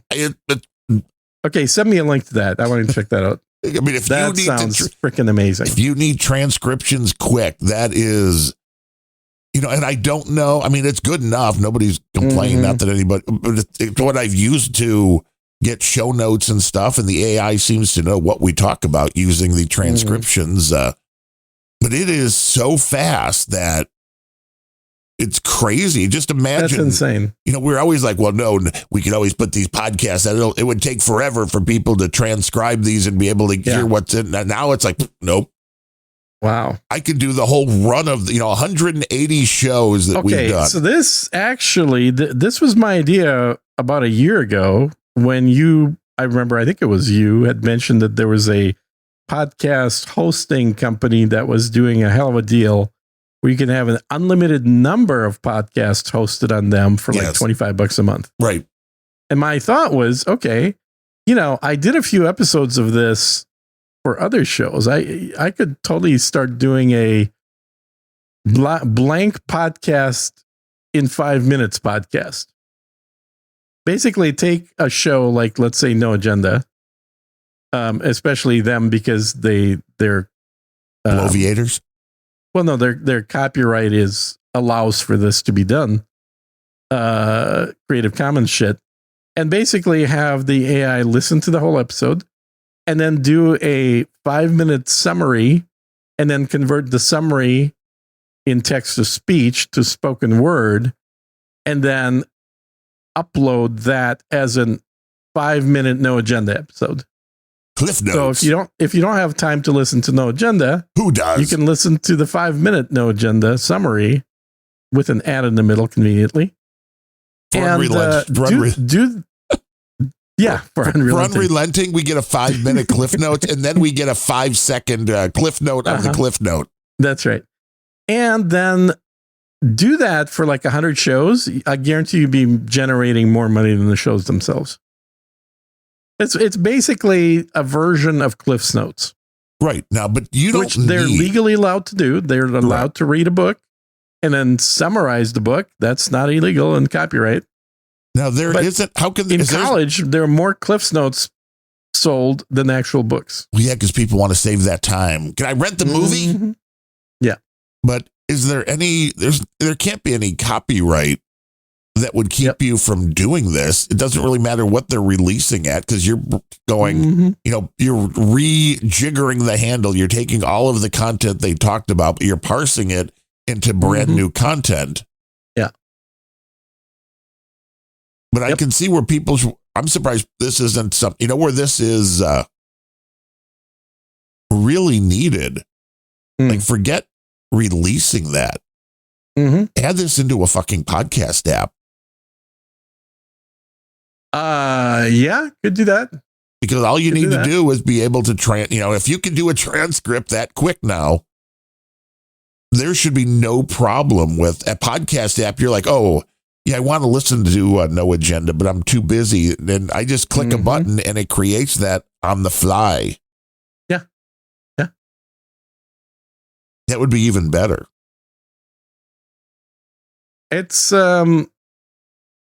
I wonder how that would work, because I guess the app at that point is then listening to each episode and then playing back a summary. Yeah, that's legitimate, right? Because you could do that on the computer in not an app. You could simply tell it, hey, summarize the last episode of No Agenda for me to Grok, and it will go download it, listen to it, give you the summary. Yeah. That's rather than producing it as a show, you just produce it as a, here we go, we can vibe code this shit. Yeah. We're going to be rich, Mom. We're going to be vibe coders. See, now CSB sending you messages on X. He is. What do you say? Cowork for Mac OS already can do what you need, full video editing, as it can control all programs, not just web browsers, as well as other things. Okay, CSB. So here's the dream. In Claude Cowork, can we provide the audio of this show only? You get your WAV file MP3 of the show, put it in, and have it create the video portion from scratch. I mean, we'll give you an unrelenting opening screen and ending screen. That's fine. But everything in between should pop up and look like a professional video that is showing photos or video of what we're talking about. When we're talking about a website, pull it up. Show me the current home screen on whatever page we're talking about. If it can do that, I mean, then that's a business already, because this is what I think 95% of audio-only podcasts would need to do in order to get any traction on YouTube over just putting, as we have, the episodes up there, or that's grabbing the RSS feed, where all it has is the static image of the album art that we provide. Yep. Now, if it can do that, woo.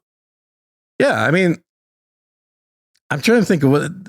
Obviously, there's going to be some backlash against stuff like this, right? Because anytime you take what I think Adam would call a produced product, and you then manipulate it and put out your own product, even if it's done in an app that's an aggregator, I think that's going to generate backlash from the original content creator. Because they don't want people to listen to the... Well, it's the same. Look, all I did years ago is say that I listened to No Agenda on 2x speed.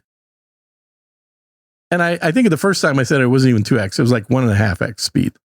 Because it's a 3-hour show and I could listen to it much faster at higher speeds. And I'm certainly capable of understanding text at spoken word at higher speed.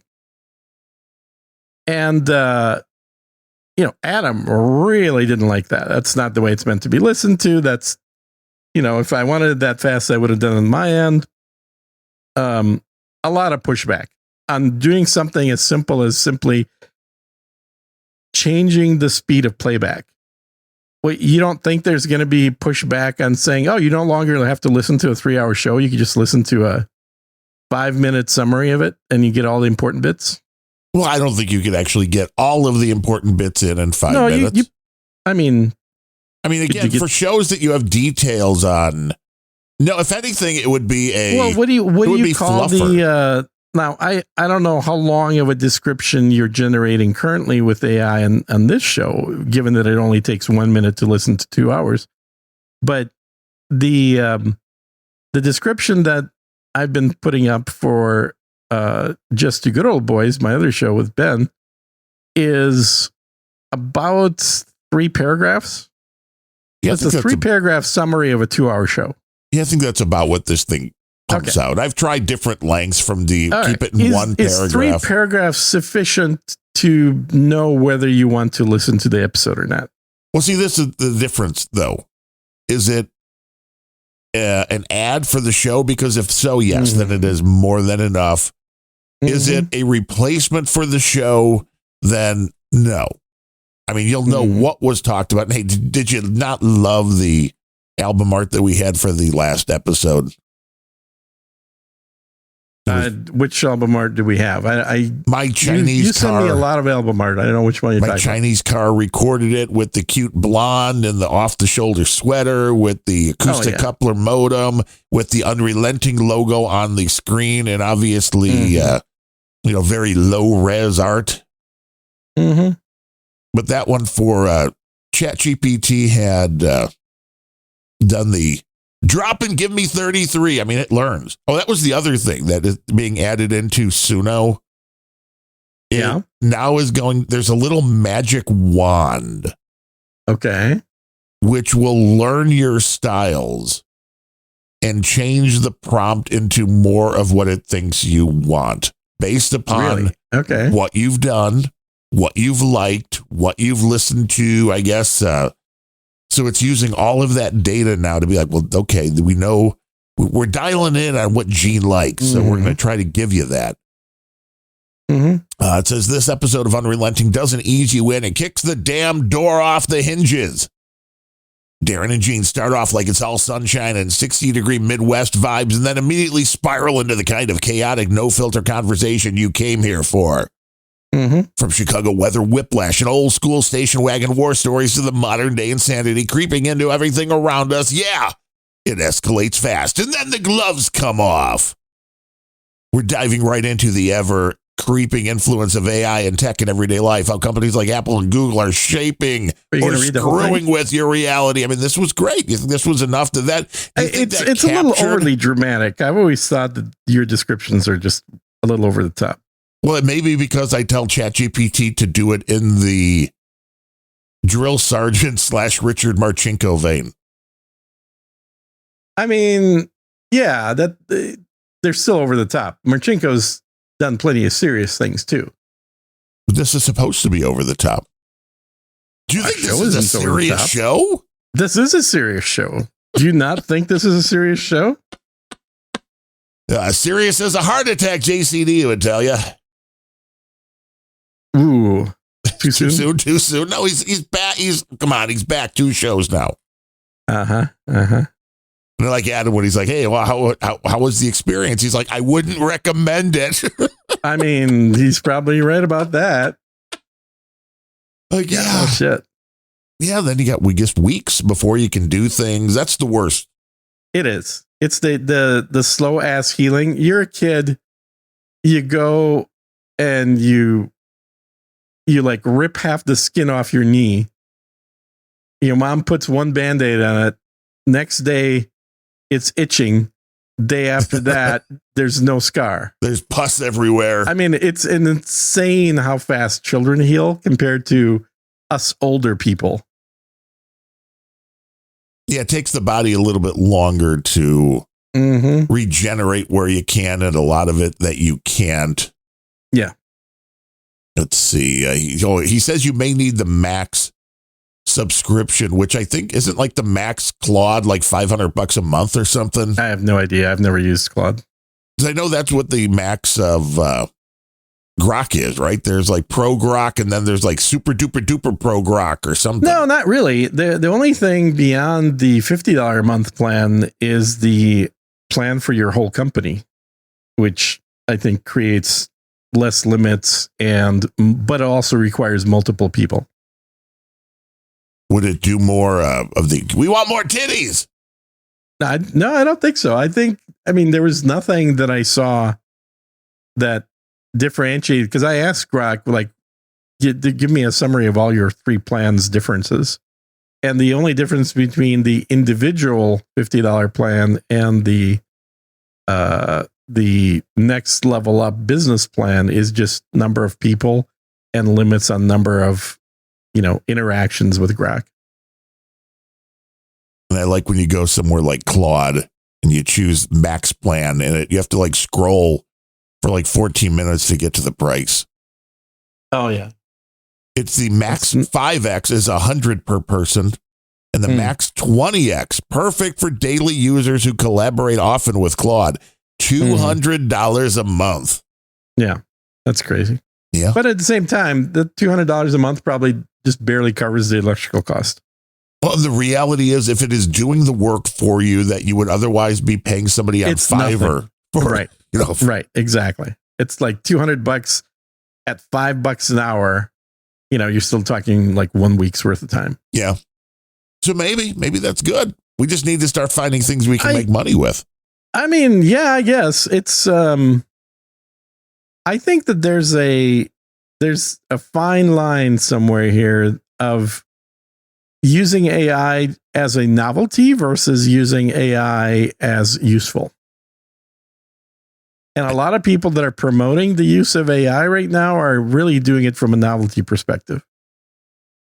Yes. And what I mean by that is, like, let's take the example of giving full access to your whichever AI is doing things, including controlling your browser and paying your bills. Right.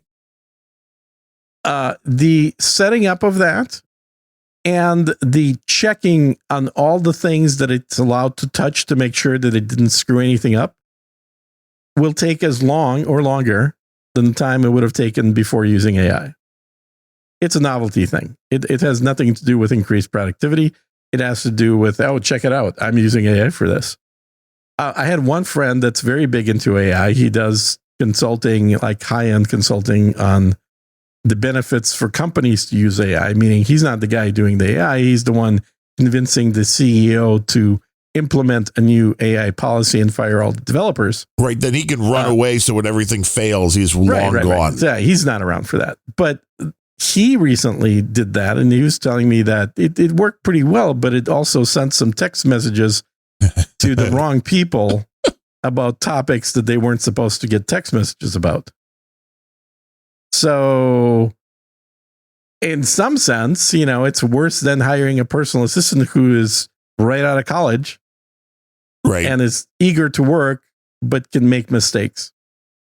And that's why I've always advocated for CEOs. And the bigger the company, the higher up the CEO is, meaning, the revenue of the business, the more important it is to hire a seasoned assistant, not a hot-looking assistant. Well, or if you can, get one of each.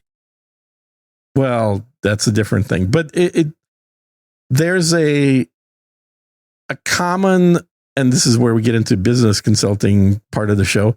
There's a common thought pattern that I've found amongst executives when I've worked with them. That is, well, I don't want somebody that's somebody else trained, because I'm going to have that person unlearn everything to learn how to do it my way. And of course, if I'm hiring an assistant, I want them to do things my way. That I've heard from almost every single CEO I've ever worked with, where I've recommended that they either replace or get a personal assistant to handle a lot of things that really don't require them. And my advice is always, what you ought to be, again, for larger companies, not for small startups, is you want to hire somebody that's been a personal assistant for as long or longer than you've been a CEO. So if you've been a CEO for a decade, don't hire a personal assistant with less than 10 years experience as a personal assistant. Kind of makes sense. It makes total sense, but it's a concept hard for these guys to accept, because they're so used to thinking that they're the only ones that know things a certain way. It's like, no, it's really a similar advice to hiring your senior management team as well, which is, you want to hire people that know more about their specific area of expertise than you do. Yeah. You're hiring a director of engineering. That person should know a lot more about engineering than the CEO. Well, and when you're hiring for somebody to be your assistant, basically what you want to hire is Radar O'Reilly. Mm-hmm. Mm-hmm. The person that's going to know what you need before you know you need it. Mm-hmm. A lot of people miss that. Yeah. Billy Bones wanted to know if AI can mine Bitcoin for me. No, but I have been tempted to just do just do a test, open up a Bitcoin account, give it $100 or something, and have one of these AIs watch Bitcoin and be like, buy and sell whenever you want. Mm-hmm. Using that $100, don't just keep buying more Bitcoin. But there, I think it could probably do a decent job. And I wouldn't doubt that that's what a lot of these whales are also using. You just have it all automated. Because an AI can understand the trends. It can understand the patterns. It can look at what has happened, and it can try to figure out why certain things, why does it go up at certain times and down? Mm-hmm. While not going to be perfect, I bet you it would do that so much better than a human meat bag. Well, there's any repetitive activity that doesn't require uniqueness thinking should be automated. I mean, that's the selling point of AI for most tasks. Yes, it can do it. Well, it is kind of like a choose your own adventure game. It's like that mixed with Mad Libs. You're feeding it the data and it's just putting it into the context. Yeah. Yeah. And some of the stuff, it is quite amazing, even with some of these smaller models locally, where if you want to do pseudo Dungeons and Dragons, that kind of a game, you can just set up the whole world. I mean, you just go in and say, oh, okay, here's what the world is. Here's the few basic things. Okay, now let's play. Mm-hmm. And it will more than happily become your own version of Zork, but it's very personalized. Like, okay, here's what's happening. What do you want to do now?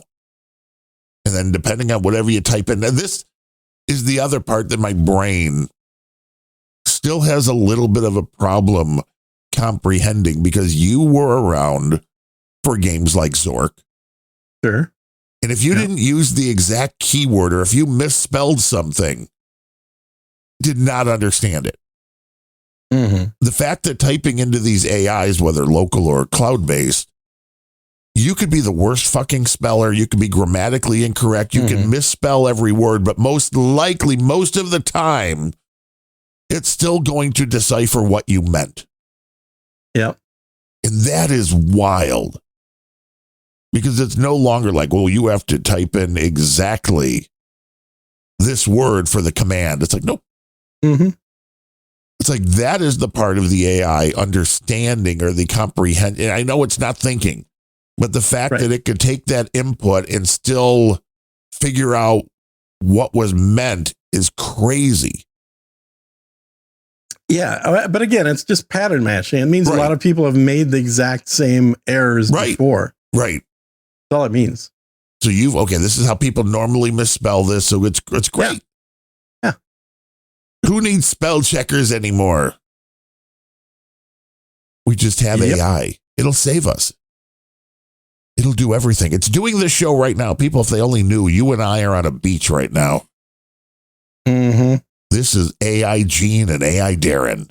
Yeah. That's we've been faking this show for a long time. Like, boost, CSB, boost. He's not real either. He's a total AI. Is he, though?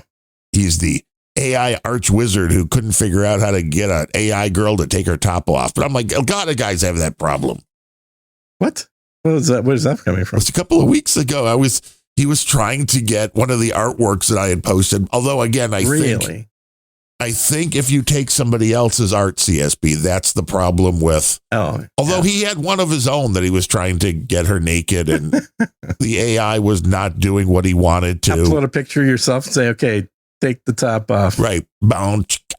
Content warning. Content can't do it. That's what we can use. Content. Ben Rose, can we get a picture of you, please? That would be great. Mm-hmm. In the bathrobe. We could have him doing the hamster dance or whatever with those, do like break dance in Ben Rose. That would be viral right there. Yeah. But I like the AI. I don't like paying for the AI. So I like the local stuff.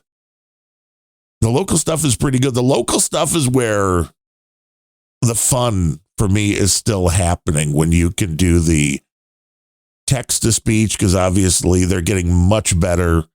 Oh, yeah. Where you can give these stage directions like the JCD clips that I made. It's very much so when you can give it more attitude and not just get a very dry audiobook kind of read to it. Yeah, I know. That's how he got banned from Post, Ben Rose says, because he posted a topless AI woman, which I think is hilarious.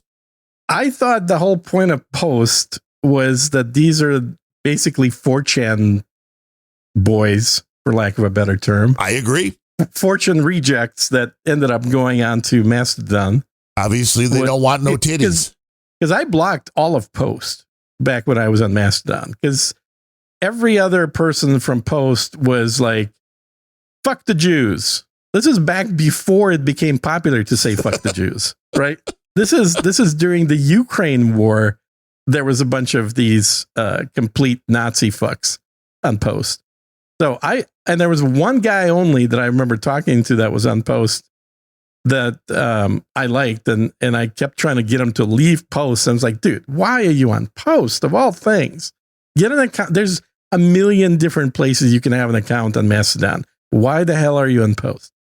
Like, well, I can't remember what it was, but that was like literally one amongst everybody else that had a Post account that was not insane. And this is unfortunately what's also happening on X right now, is a large percentage of these, we used to call them neo-Nazis, that like all through the 80s, 90s, 2000s, these people were referred to as neo-Nazis. These are people that genuinely love Hitler, believe America was on the wrong side of the war. Oh, Tucker Carlson types. Right. Oh, that dude's gone nuts. Yeah. And they've always existed. The only thing that didn't exist was a sort of a sort algorithm that grouped them all together to show up in timelines specifically for people that don't like neo-Nazis. That's the thing that both Facebook and X do wonderfully, is they know that engagement, meaning messages going back and forth, results from friction. So if you tell somebody who's a neo-Nazi and you show them only posts from other neo-Nazis, you don't have engagement. You have them sitting there nodding their head. Maybe you'll click a little, I like this post, thumbs up or something, but that's about it. You don't have conversation. You don't have messages of text going. No one's going to reply back and say, yeah, I totally agree with that. Like that's not a thing that happens. And when I mean never, I mean like 0.001% it does, but it doesn't for the vast majority of interactions. But when you have a neo-Nazi start sending messages or posting stuff that just appears in a person who doesn't like Nazis timeline, you're like, what? Yeah, timeline feed, whatever. It's like, oh man, you're such a fucking idiot. I can't believe you believe that. And then you start getting the replies. So I'll give you an example, because while we're recording the show, I've been having one of these conversations. Because Gene is arguing with Nazis live on the internet. I've mostly done that my whole life, is just argued with Nazis. So I posted something, literally a picture. I posted a picture about how the Muslims are using useful idiots in the United States. And then the reply is, okay, Israeli cuck, keep lapping up your bullshit propaganda. It's possible to be America first, all capitalized. Get fucked, cunt, American flag. Okay, I reply back literally with the exact same image because it proves my point, useful idiots. He replies back again, I saw it the first time you posted it, dumbass. What's the matter? The 187 IQ can't think off the cuff? Unlike online IQ tests don't count, by the way. You're a fucking clown. Clown symbol. I reply back with the exact same image. Say, right, you can see where this is going. Because this guy's not figured out the pattern yet. I know. You would think he would figure it out. So he replies back, Israel has a foreign legion. Why don't you pry your fat ass away from the keyboard and lace up a pair of boots? Go fight for your Jewish overlords, coward. Is this a real person? Back, or is it an AI? I want to know. It's a person, obviously. I reply now, because this is fun, and we're doing a show. I reply back not just to that post, but with 8 other posts that he's replied to. I reply back with the same image. So I've used one image the entire time. And so his arguments reply. Are flowing. You picked the wrong one, dipshit. If you're going to fuck around with somebody online, be sure to use a VPN. I've already reverse traced your IP address, and I'm one click away from fucking your life all the way up. Play with me, pussy. I dare you.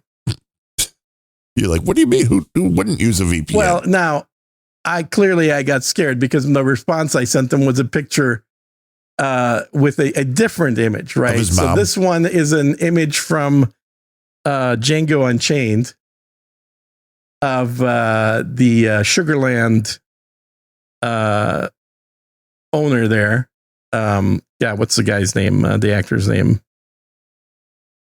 You know what I'm talking about, right? Django Unchained. Yeah, I remember Jamie Foxx in the movie. The Hollywood dude, the white guy, the old white guy. Everybody, no, the young one guy. Well, not young, used to be the guy from Titanic. Leonardo DiCaprio for 1,000. It's a picture of Leonardo DiCaprio smiling with a glass of sherry and says, "Ouch, comma, you hit me right where I don't give a fuck." That was my last reply to him. But it's like, this is what X is now. And this interaction, I'm sure, has generated advertising money for somebody. It's retarded, but sometimes it's hard not to troll, But people are going to sue X. I mean, this is the whole thing now. Oh no, everything is so addictive. We can't get off of it. It's like, fuck you. Yeah. You're responsible for your own actions. Shut the fuck up. And when it comes to kids, it's the parents' fucking fault. When a 9-year-old kills herself because she saw somebody asphyxiate themselves online, the parents should get the fucking electric chair. Yeah. Well, and my hope here is that I've raised this guy's blood pressure sufficiently for him to get a heart attack a little bit sooner. It's like I want to go into X and I want to argue with people I don't know. It's like, why would you do with that? Random people who I don't know, literally who post one image over and over. I mean, hell, you can be an AI. That's the person. I totally should be an AI. I mean, that's what an AI would be. Very easy to program to do. Yes. What any post, Unhinged Nation. Just scan the timeline for posts that have the word Jews in it, and then post one single image, and that's it. And if that person ever replies back, do you just reply back with the same image? An AI would not be hard at all. Hell, you don't even need an AI. I could write a script to do that. Right. That's not hard.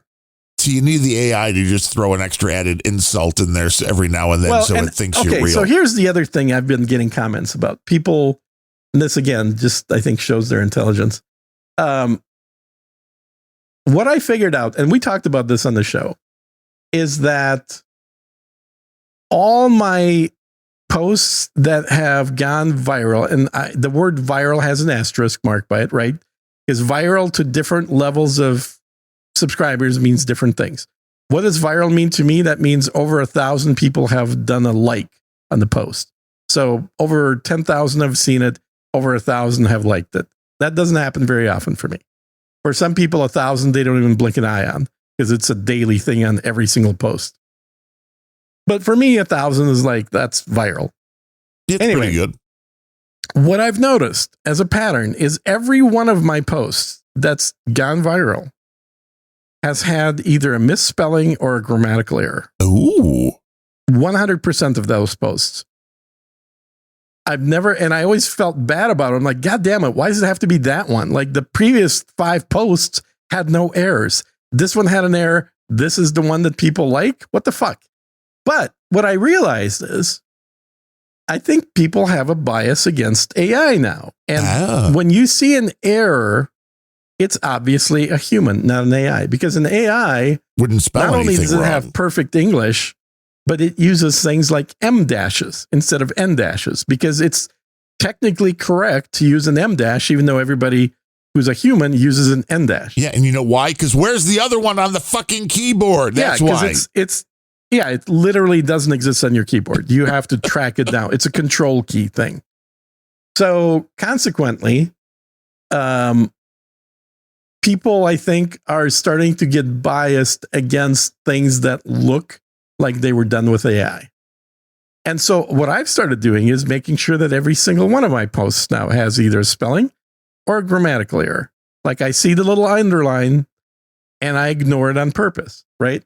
That's something that to me is gaming the system because I understand a little more about how things start going in that direction of, it makes sense. That's your trend. Yeah. But here's what I'm going to do. I'm going to go into Perplexity. I'm going to log it into X. And every time somebody responds to one of your posts, I'm going to add, you know you can't trust Gene because of his genes. You know what I'm saying? Yeah. That'd be perfect. Yeah. That'd be perfect. And then I get comments from people saying, yeah, 187 IQ bullshit. You can't even spell correctly. And you're it's like, dude, you just gave me engagement. Thank you. You're making my posts pop up on more people's timelines. Every time you reply to one of my posts, you're helping to spread this amongst more people. And Thank you. This is literally did what I intended it to do. And this is episode 187. It's unrelenting. It's unrelenting.